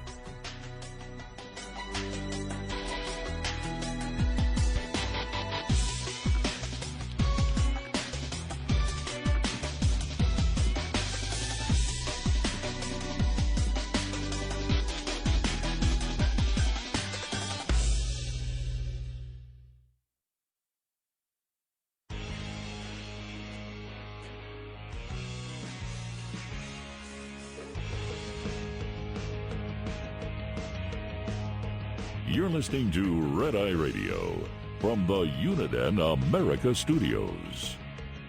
It's Red Eye Radio. He's Eric Harley, and I'm Gary McNamara. And now the politics of all of this, as we have stated, and the defense of Biden now with the two checks that have come out have been pitiful. Yeah. You notice that really there is no coordinated effort to defend him. The White House will say, well, it's all a conspiracy theory. Oh, so the check doesn't exist. They're lying about the check, huh? Yeah, right. Well, we all know that's not true. Yeah. Because that would be too easy to disprove. Right. And so that doesn't work. And then the other thing is, well, Joe Biden is just a wonderful human being lending money to his relatives. It doesn't matter. That's not even relevant to the issue at all, and the possible influence peddling, or whatever crimes may be involved in there. But the fact is, as I've said, when it doesn't matter whether Joe Biden lent everybody money, it's where they got the money to pay him back. Yeah. So it doesn't matter whether Joe Biden got made a $40,000 profit or got $40,000 back that he was owed. It's what was it influence peddling? That's the only question. Right. And so the defense that they're bringing up just doesn't work at all. And so I'm wondering, because you and I had this discussion a couple of days ago, are they going to come out with all of it now, or do they want it to be drip, drip, drip, drip, drip, and then have the response and basically leave the Democratic Party defenseless? Because right now there is no defense on Joe Biden, because any defense – you look at it, you go, well, that doesn't even apply to it. That's got nothing to do, with whether it was, illegal, influence peddling, legal or illegal. Yeah. It's the fact that, Joe Biden has lied consistently. His son didn't make money off of China. We know that's false now. Right. Because he said that. Remember, he said that at the debate with Trump. Right. Absolutely. He made no money off China. That was a lie. Every single thing up to right now from Joe Biden has been a lie. Yes. That's why the American public, that's why you're getting numbers close to 70% that believe he did something, illegal or unethical. Right. That's why the numbers are growing every day. Right. And this doesn't help. And to say, well, it was a loan, well, people aren't stupid. Well, okay, so he loaned his family money, then he got the money back. So he avoided a loss because on one end, you get a profit. On the other end, you avoid a loss. Still the same thing. And yeah, especially a loan to a family member. Most will tell you if you ever lend money to a close friend or family member, just consider that money to be gone. That you're not going to get repaid. But he got his money back one way or the other. That was a gain for him. Well, where he got his money back was where he got his money back, and nobody's debating this. They won't talk about it, but nobody's actually debating it. He got his money back through at the minimum, the illusion of influence peddling. So you're to believe that over a decade period that his family was continually trying to sell influence to Joe Biden that all of these entities never got. Mm-hmm. And it continued all the time, this big scam, but Joe knew nothing about it whatsoever. Right. That it was his entire family was, because if this was my family, let's say I knew nothing about it. Okay, let's say I didn't know that. Let's say my family decided to have the illusion of influence on me because I'm so influential. Yes, of course. Yes. And let's say that could you imagine if you found out your family was doing that to you? Right. That your family, because what the defense is, Joe knew nothing about it. It was his entire family using Joe Biden. And the question is, are they still using him today? that would be the question. Right. But for over, since 2010, 13 years? Yeah. So at least for 13 years, his entire family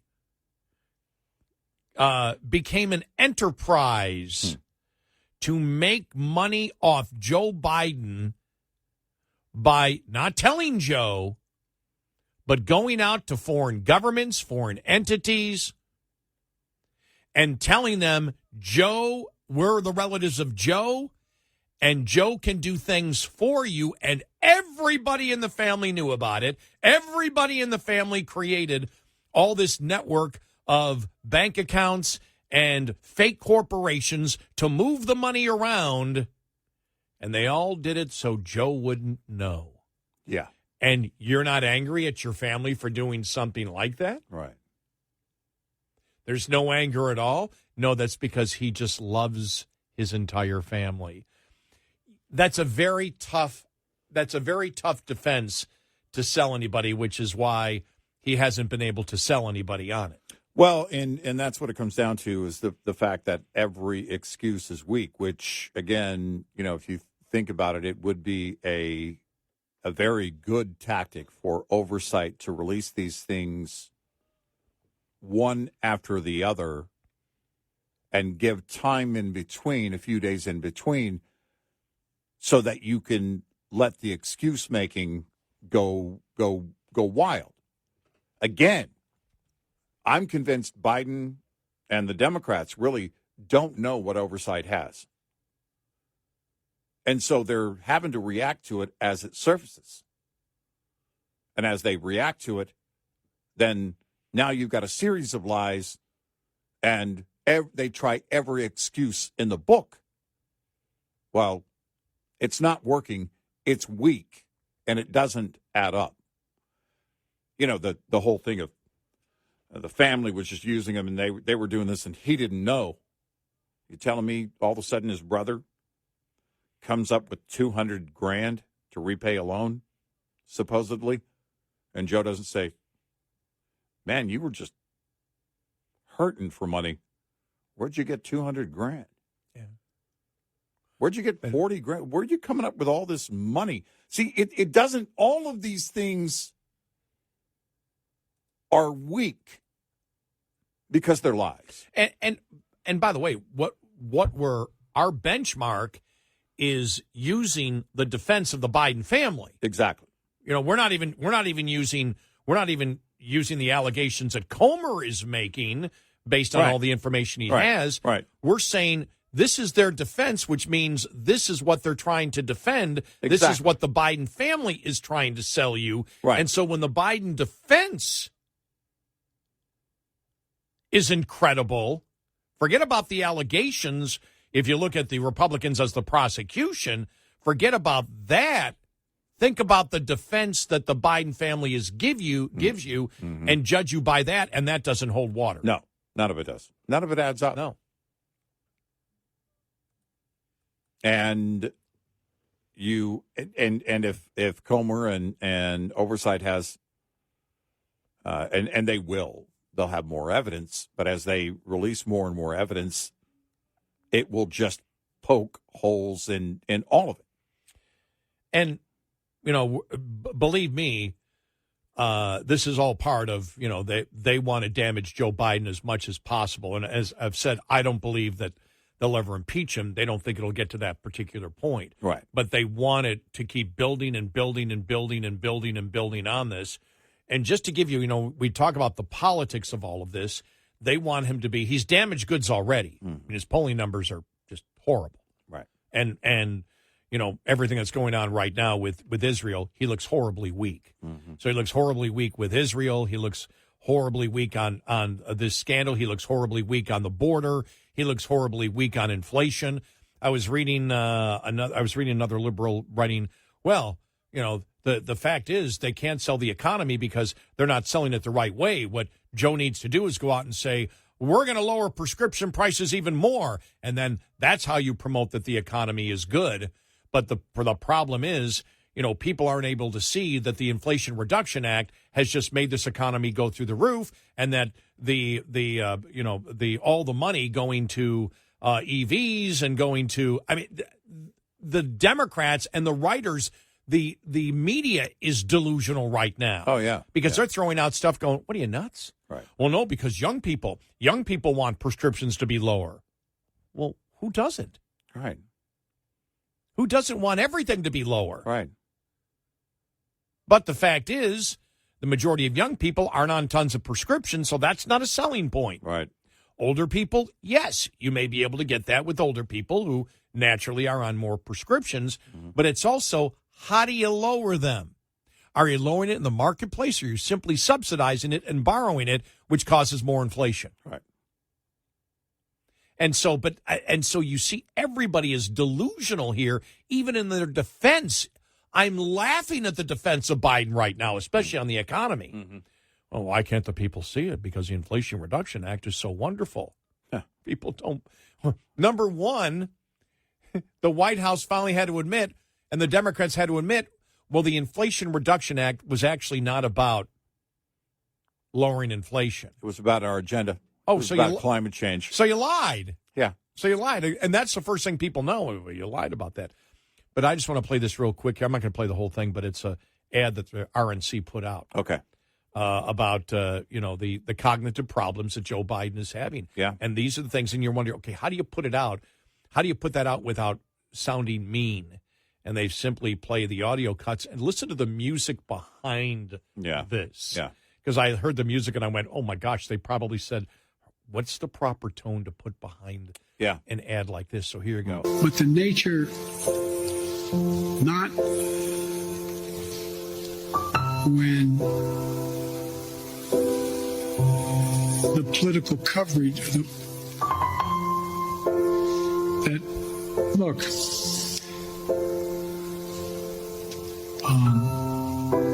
some of the political players and some of the let me ask a rhetorical question. No, I won't. Anyway.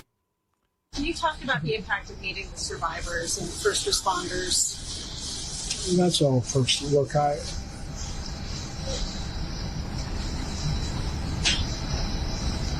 spent an hour and a half about 17 or 18 before, and I don't know how to say this.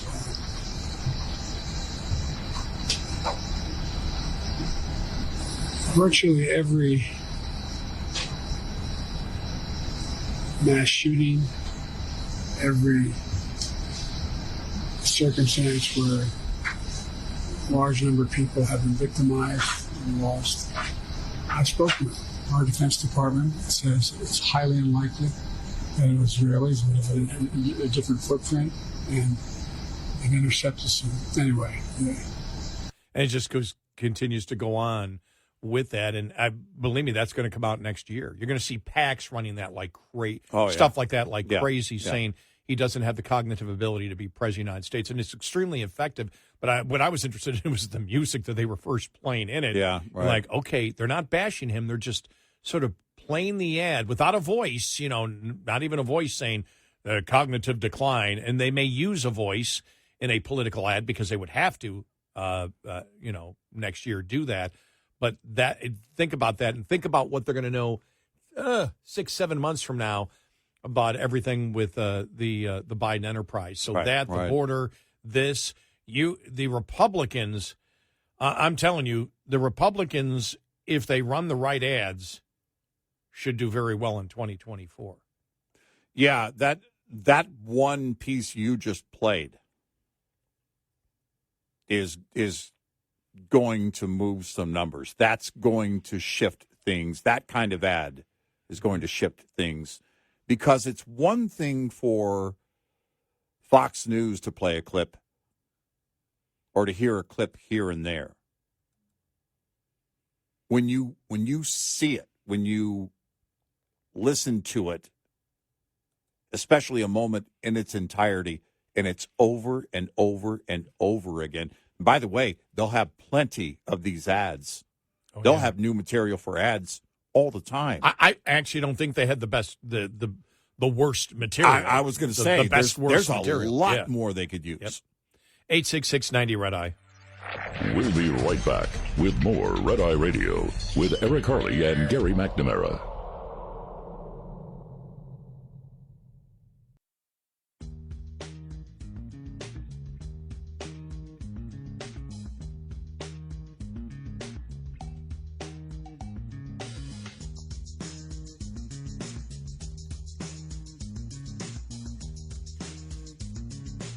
It's Red Eye Radio. He's Eric Harley, and I'm Gary McNamara. This story didn't get much publicity at all. We'll talk about it coming up in the top of the hour. From Politico, judge floats delay of Trump's classified documents trial till after the election.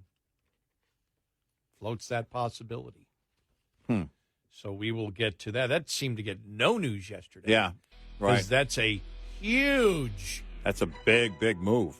If it ends up being delayed until after the election, that will be massive.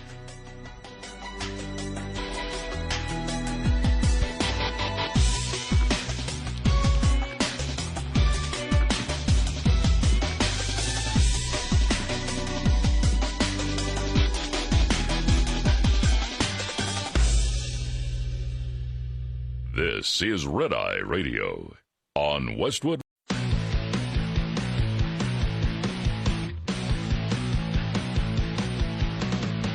Now, it's Red Eye Radio. Gary McNamara and Eric Harley talk about everything from politics to social issues and news of the day. Whether you're up late or you're just starting your day, welcome to the show. From the Uniden America Studios, this is Red Eye Radio. All across America and around the planet, we are Red Eye Radio. He is Eric Harley, and I'm Gary McNamara. Good morning. Thank you for being here. So, I went to the dentist yesterday, and I know you're going, well, we really don't care about what's in your mouth.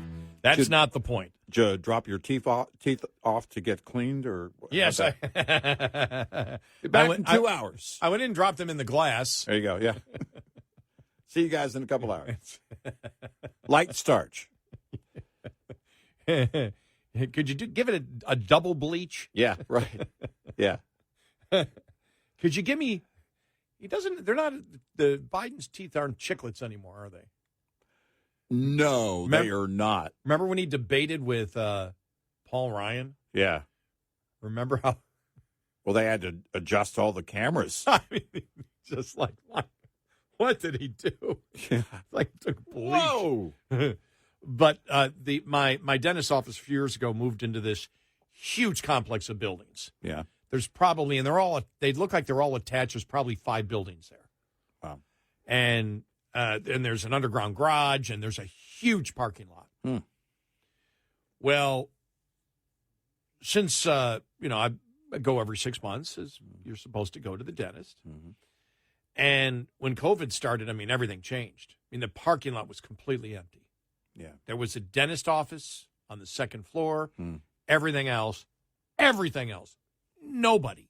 The parking garage there, nobody in the parking garage. Yeah. Nobody there. Yeah. And so it's like, wow, this is really interesting. Well, I went 6 months ago. And still, I was like, wow, a lot of people still. I mean, it was a little bit more crowded. I went yesterday. The parking lot was absolutely jammed. I couldn't believe I'd never had to park that far away to walk to the dentist, and the entire parking garage, cars as far as you can see. I mean, that's really where a lot of the employees are, but it was just unbelievable. And I walk in, and there's people everywhere. Yeah. And I went, okay, they didn't rent out all this commercial space. In the last 6 months, they told people, you got to come back to work. It is time to get back to work. And a lot of that has been in play, and companies really aren't changing. There are very few exceptions to that because it became very clear to a lot of companies our best creativity and innovative setting is going to be here in the office. But beyond that, there's some proprietary issues with people working off-site. When you're working off campus, depending on what you're working on, but if you're in design for a company, let's say you're an engineer and you're into design, there are things that you certainly don't want your competition to get hold of. A friend of mine is the chief engineer for a large OEM big rig maker, and I learned that early on. I mean, one of the things about going to see him at his office is there are parts of that building I can't go in. I can't see that. And we've seen that with OEMs, with automakers, when they're test driving things and everything else. The proprietary issues now are even greater. The sensitivity is greater because hackers are so absolutely relentless. And even if it's not about getting that technology or information, it's about also hacking and putting ransomware, on a company computer, which may be a laptop that person is using in their home. So it becomes very sensitive. But ultimately, it is productivity. It's about that innovation, and they realize that the collaboration between colleagues, it has to be that type of relationship, and absolutely most cases, 99% of cases, you're not going to get that when they're all in separate areas. Mm-hmm. You bring them together in that one building, in that one office for a reason. And even if you're not a innovation company, that there is still innovation. There is creativity in terms of implementing new policy, and putting new business practices together, and coming up with ideas to make the company more efficient. There's really no way around that, and much to the chagrin of people who really got spoiled from working at home. And I get it. Some people were told, well, it's going to be the new normal, working from home. And they were told that for a year and a half, and then back to work. They changed their life based on it. But that's not going to be the case going forward. The other thing that was weird was just, and I believe 6 months ago, I went in. I just walked in, but, they had the policy for such a long time. It was weird still because I'm used to, showing up at the dentist office because you go once every 6 months. And so it's like I'm so used to calling them from the parking lot when I get there because they weren't using the waiting room because of COVID. And so you had to call. And then when it was ready, then you had to put on your mask and walk up. Oh, wow. Yeah. And it was just so weird pulling in with this huge full parking lot. And then it was like, oh, okay, I can just walk in and everything is back to normal. That was the good thing. You don't want to know my tartar report or anything, do you? No, I thought we'd do that in the next segment. Okay, just want to make sure. Yeah. Take more time with it, The only thing that got me is, you know what I hate most in the dentist office? Not even they've got such great pain management now. That even the payment. Well, I'll say this, that just knowing what I had, to pay, we got the dental insurance and everything else, inflation has hit the dentist industry. Oh, yeah. It really has. It has hit the dentist industry. That's a great point. Yeah. No, it has. But the worst thing is getting, the x-rays. And it's not that, because they have got the new low-level x-rays. I'm not even worried about that. It's the thing they put in your mouth that is so uncomfortable. That you have to bite down on. It's just, I hate that. It just doesn't, I've got a weird-shaped mouth. And it's like, you're sitting there holding it in your mouth, and they got the x-ray, the machine right there. And just before she goes, okay, I'm going to take it, as soon as she walks away, the whole contraption in your mouth moves. Yeah. And it's like, you hear the thing go off, and it's like, got to do it again. Got to do it again. Got to do it again. I have a weird shaped mouth. Yeah. I have what they call, this is weird. And I had, and it stopped growing, but at the time in my life, I had benign bone growth. That is rare, but people have it. Yeah. That completely makes it that my mouth is misshaped compared to like 95% of the other mouths. Yeah. Which apparently gives me extra ability to do this. All right, it's a superpower. All right, I made that up. It's practically a superpower. I made that up, and it's not. Yeah. Then after the X-ray, the dentist comes in and look, it appears you got some damage to your gums. We're gonna have to take care of that. Yeah, it just happened. Just now. Yeah. I actually love going to my dentist. My dentist and I are longtime friends because I, out of love in my heart, paid for his children's college and cars and mortgages. But we're such good friends. They set extra time aside when I make an appointment. He tells them that. If he calls and makes an appointment, just know that we're going to sit and talk for a while. Now, during COVID, there was more time because a lot of people just quit coming in just as a matter of their own personal practice. They didn't come in as often, and they weren't open every day. They were only open a few days a week. Yeah. And that went back to normal at the beginning of last year, maybe a few months into last year. But, yeah, we will sit and talk and get caught up, on a number of things and just talk about all the crazy stuff going on in the world. But it's always a pleasant experience, even though my doctor's last name is Payne. My dentist's last name is Payne. Dr. Payne. Dr. Payne. Well, it's interesting because I just saw the dentist for a couple of minutes, but she's been my dentist for about 13 years, and she's basically the protege of my dentist before that, who actually went into, they've got the dentistry and they have the sleep therapy section. Mm-hmm. So because I work overnight, if he's there, oh, man, I have to hear it from him. So are you sleeping right? It's like, yeah, everything's fine. But to just show you the type of relationship that I have with my dentist, when I had to get an implant a couple of years ago, and it was during COVID, But we're in there, and I said, oh, because it's an implant. I went, oh, so you got to put me out completely, right? Anesthesia? She goes, no. We can just do it. I go, you can do implants? She goes, oh, yeah, we can do it with the, I guess it's lidocaine, whatever. And you can get it done. You can drive home. Yeah, they Really? put me under every time. Yeah, she didn't. Yeah. She said, and she goes, I can put you under. Now, did you have bone grafts or anything like that? Yeah, where they could put the bone graft in. Yeah, Yeah. And they drilled into my jaw. Yeah. And this is I love being put out because I'm out and then all of a sudden I'm awake and we're going home. I love it. I just like. Let's put it this way: she's got the drill in my jaw, drilling. Yeah.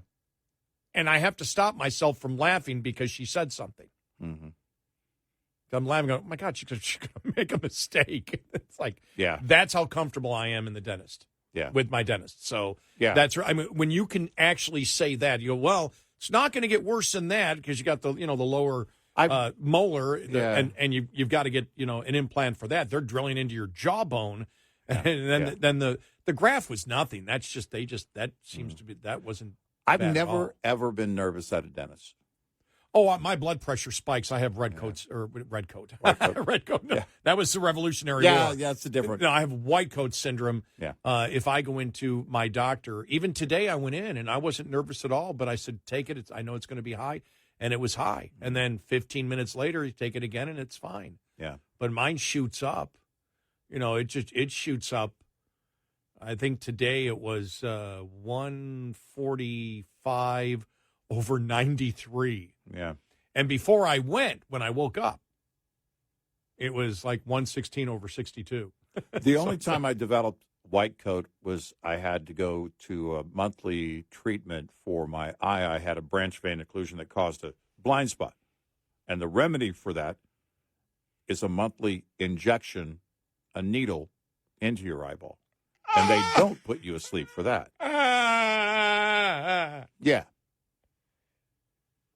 It's the only time I had white coat. I would have rather talked about my tartar. Yeah. Yeah, it was crazy.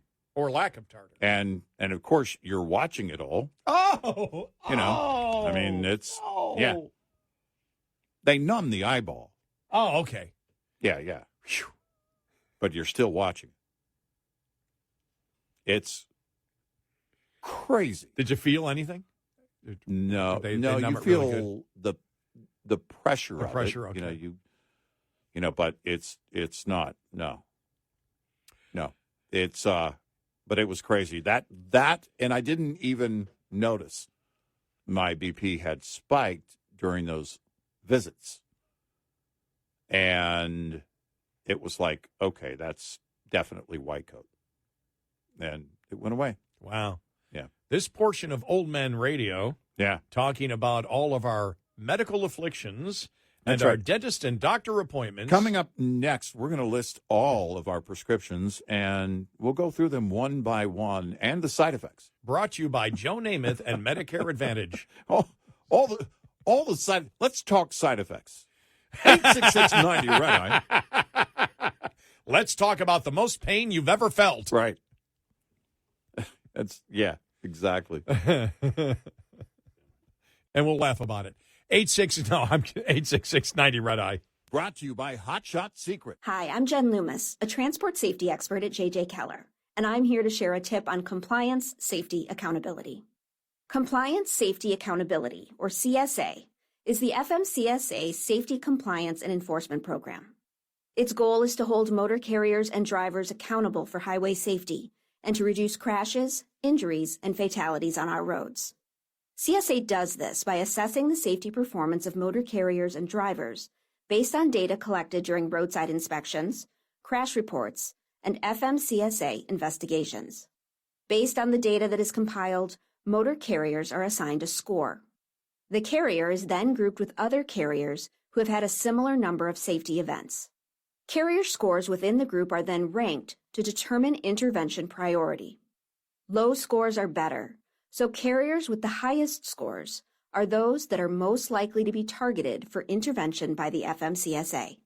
Interventions range in severity and may include warning letters, roadside, off-site, or on-site inspections, civil penalties, or Operation Out of Service Orders. This tip was brought to you by J.J. Keller and Associates. Visit us at jjkeller.com. Coming up, more with Gary McNamara and Eric Harley. It's Red Eye Radio.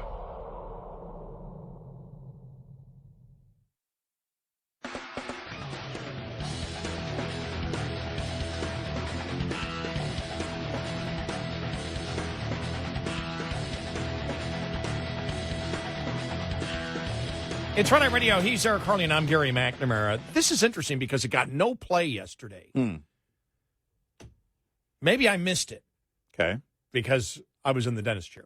All right. But a federal judge in Florida is considering delaying Donald Trump's upcoming trial on charges, on the classified document charges, and obstructed the government's attempts to retrieve them. Now, this comes from Politico, the liberal publication. Yeah.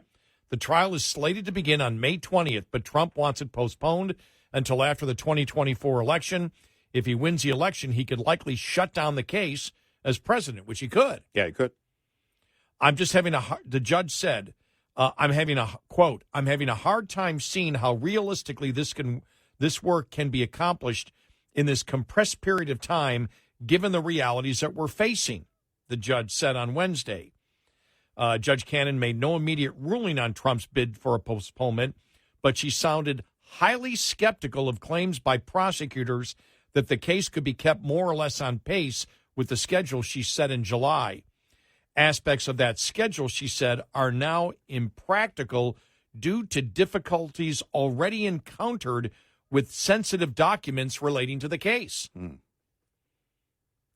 Cannon, who Trump appointed to the federal bench in 2020, said she would make reasonable adjustments to the schedule, such as deadlines for pretrial filings, but did not explicitly say she planned to delay the trial date, which prosecutors urged her to leave unchanged. However, any delay in the pretrial proceedings would create a ripple effect that postpones the trial itself. Well, there's the judge makes an interesting point in that you look at the sensitivity of the evidence, what would be presented. Who has clearance to see it? What is discovery? What's the process for discovery when it comes to the evidence? Because if the claim is saying, well, he divulged the top secrets to people who didn't have clearance, and that was part of the crime, well, now you got to present those documents and tell me who has clearance in the process. How does that work? I have no idea, but you certainly can't get it done in a few months. Yeah, you can't.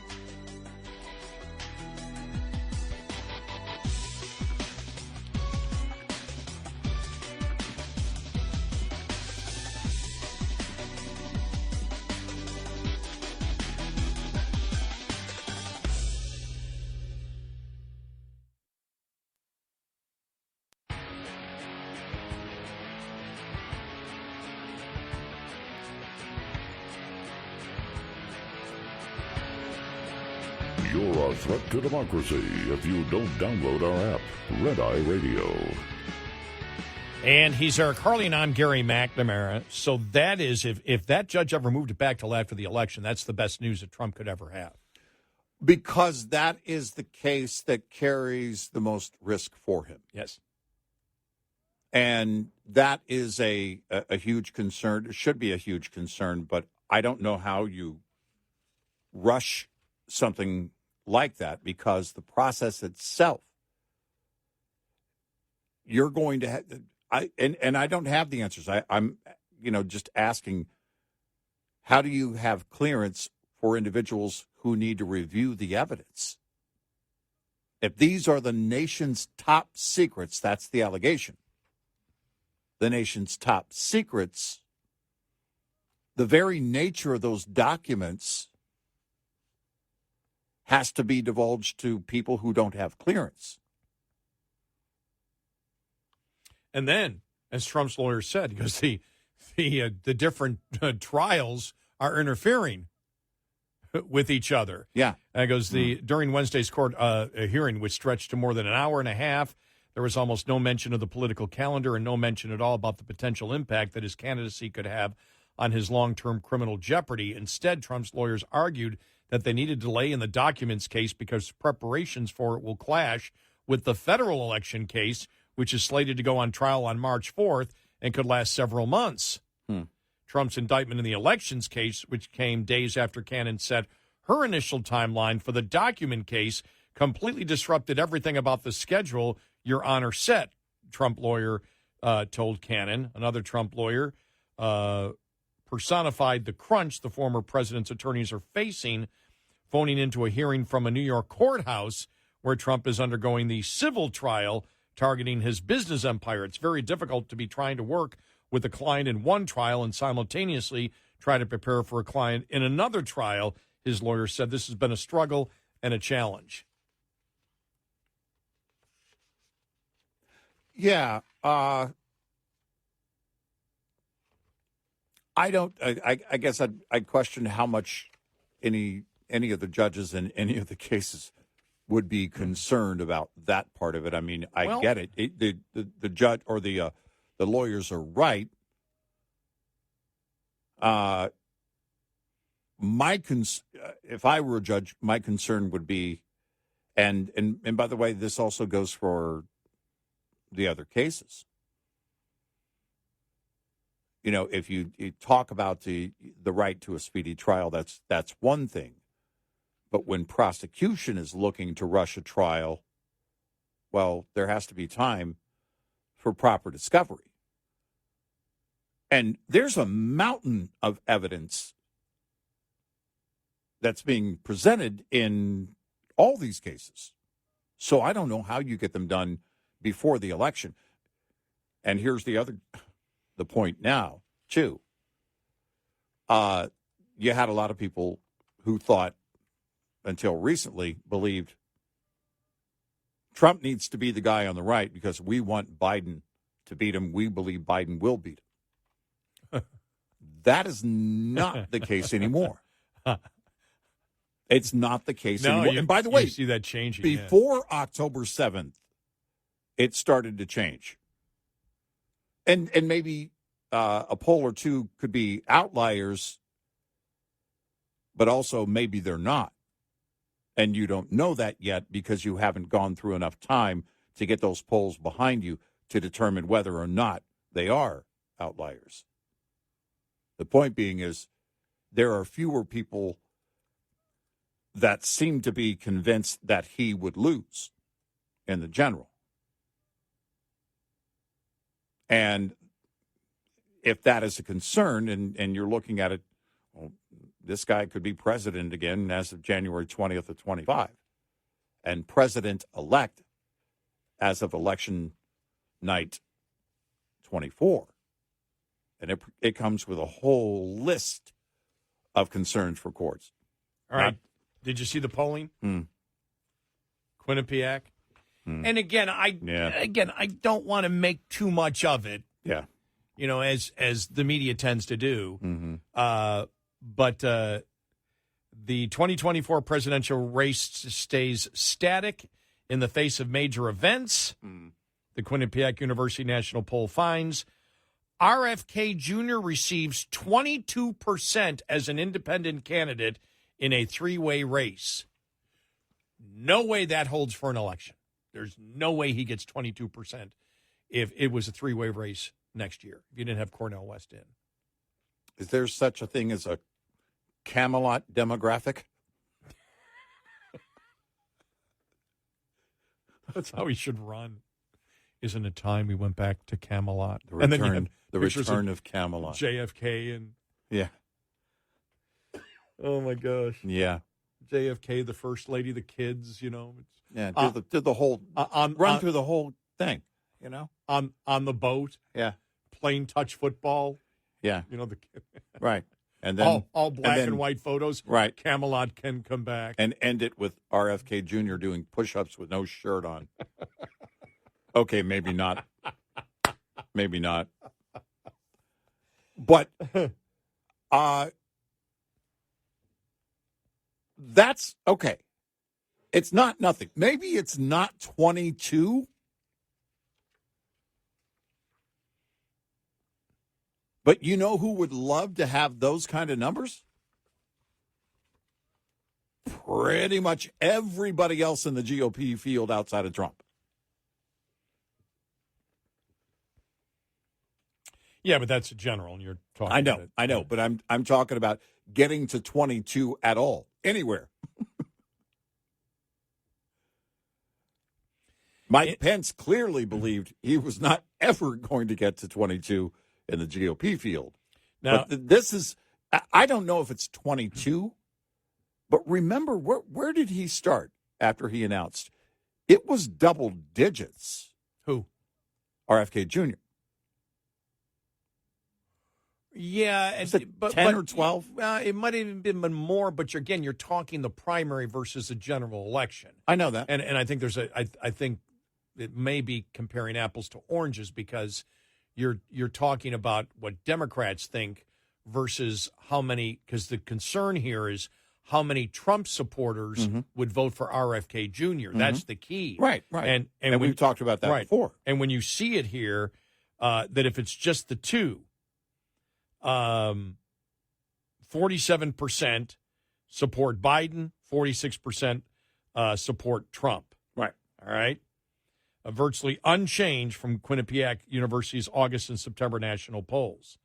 Now, if you put in the independent candidates, when the hypothetical 2024 general election matchup broadens to include Robert F. Kennedy Jr., Biden receives 39%, Trump receives 36%, Kennedy receives 22%. You really believe that many people who would vote for Trump over Biden?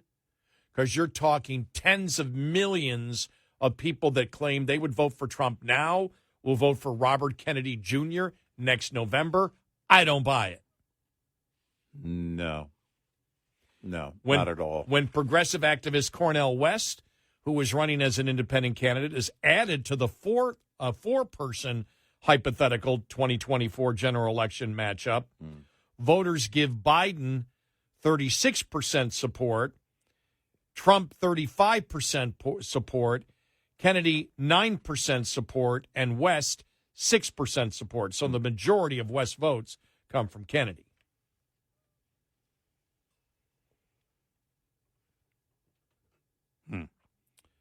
Among independents, 33% in the four-way race support Kennedy, 30% support Trump, 27% support Biden, 8% support Cornel West.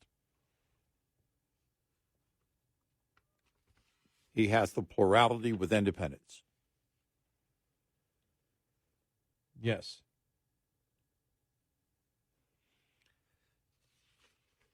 Now, here's a question.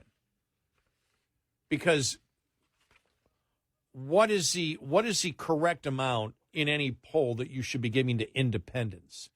And how many independents, how many right now Democrats, because you think about it right now, the far left is screaming, you're not going to get our support. How many people are so liberal that they don't support Biden because they believe he's compromised too much and they call themselves independent? Nobody's valid really... point, because the label thing has just kind of gone out the window. Whether it's conservative, liberal, independent, remember libertarian? How many liberals jumped on that? Well, actually, I'm a libertarian. Yeah, no, you're not, actually. Now, you fit more in the Libertarian Party today, but you're not libertarian. And that's the problem. Well, by the way, that actually may be the very fundamental problem that pollsters have. I look at candidates right now, you and I, and I will admit, I said it earlier, we now have a John McCain 2.0. Yeah. And it's Josh Hawley. this didn't make a lot of news. Josh Hawley is going to introduce a bill to change I can't. I've got mind blank here. The actual name of the case, Citizens United, where Josh Hawley is now. After Josh Hawley came out and said that credit card companies, he's introduced his bill for credit card companies for the government to set the rate for credit card companies. Yeah, to cap the rate. Yeah. Which we blasted him on. Yeah. Completely. And Josh Hawley, to me, is somebody, where he's going is where I fear the Republican Party may be going, which was they will take on. I think we played a couple of clips of him yesterday going after Mayorkas big time. He goes after the insane liberals, but he himself is doing things that the Republican Party has always been against because he wants to basically cap prices on capital. Instead of saying, look, credit card rates are going up because inflation is going up and the government's causing it to do it, which would be a conservative, he's out there saying the government's role is to cap credit card rates, which it is not. And now you're limiting the negative effect, in fact, of that irresponsible behavior by the government, and you're also ensuring that those rates for everyone are going to be closer to that cap rather than having people who earn lower rates be in the mix as well. Those who are responsible can earn lower rates. Well, that wouldn't be the case if they're going to cap those rates. And then Citizens United is where he's trying to make the case, and it's not going to go anywhere. They said but he's trying to position himself as the populist. Yeah. Just like McCain. McCain, basically, who said, well, unions, corporations, any group of people together, any lobby, the NRA, corporations, they don't have free speech rights because free speech rights are only for individuals. Right. They don't apply when a group of people get together. Right. And he's trying to play the same game that, okay, I'm going to crack down on these corporations, these evil corporations for their credit card rates, and these evil corporations shouldn't be able to promote their evil philosophies. That's as Democrat as you can get, and it comes, and I'm sure some people are shocked because I believe Josh Hawley is quite effective in attacking the insane Democrats, but what he is proposing here is where you and I have talked about this, the populism that is starting to grow and may have grown a lot more than we've ever wanted to, because the populism is simply somebody claiming I'm a conservative, but I know how to have government control industry in the way that I believe they should control industry to make them serve you better. Yeah. It's just a different type of liberalism. Yeah, it is. And it, again, is that government is the answer, that government can change things, government can be your hero. So if he's doing that and he's viewed as a conservative and those are not conservative points at all, where's the party? Then what defines a Republican? What defines a Democrat? Right. What defines an independent? Right. And we really haven't investigated that, and the pollsters, I don't believe, have really investigated that. How fractured might it be right now? 866-90-RED-EYE. Lines open for your calls. 866-90-RED-EYE on Red Eye Radio.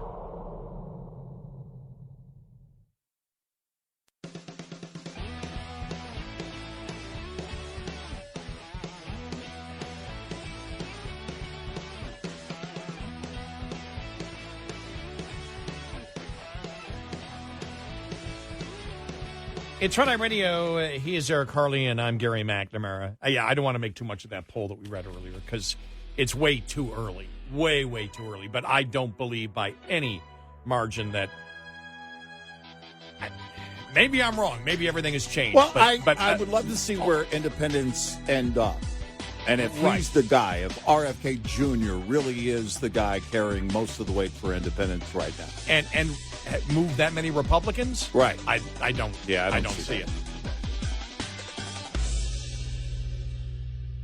This is Red Eye Radio on West.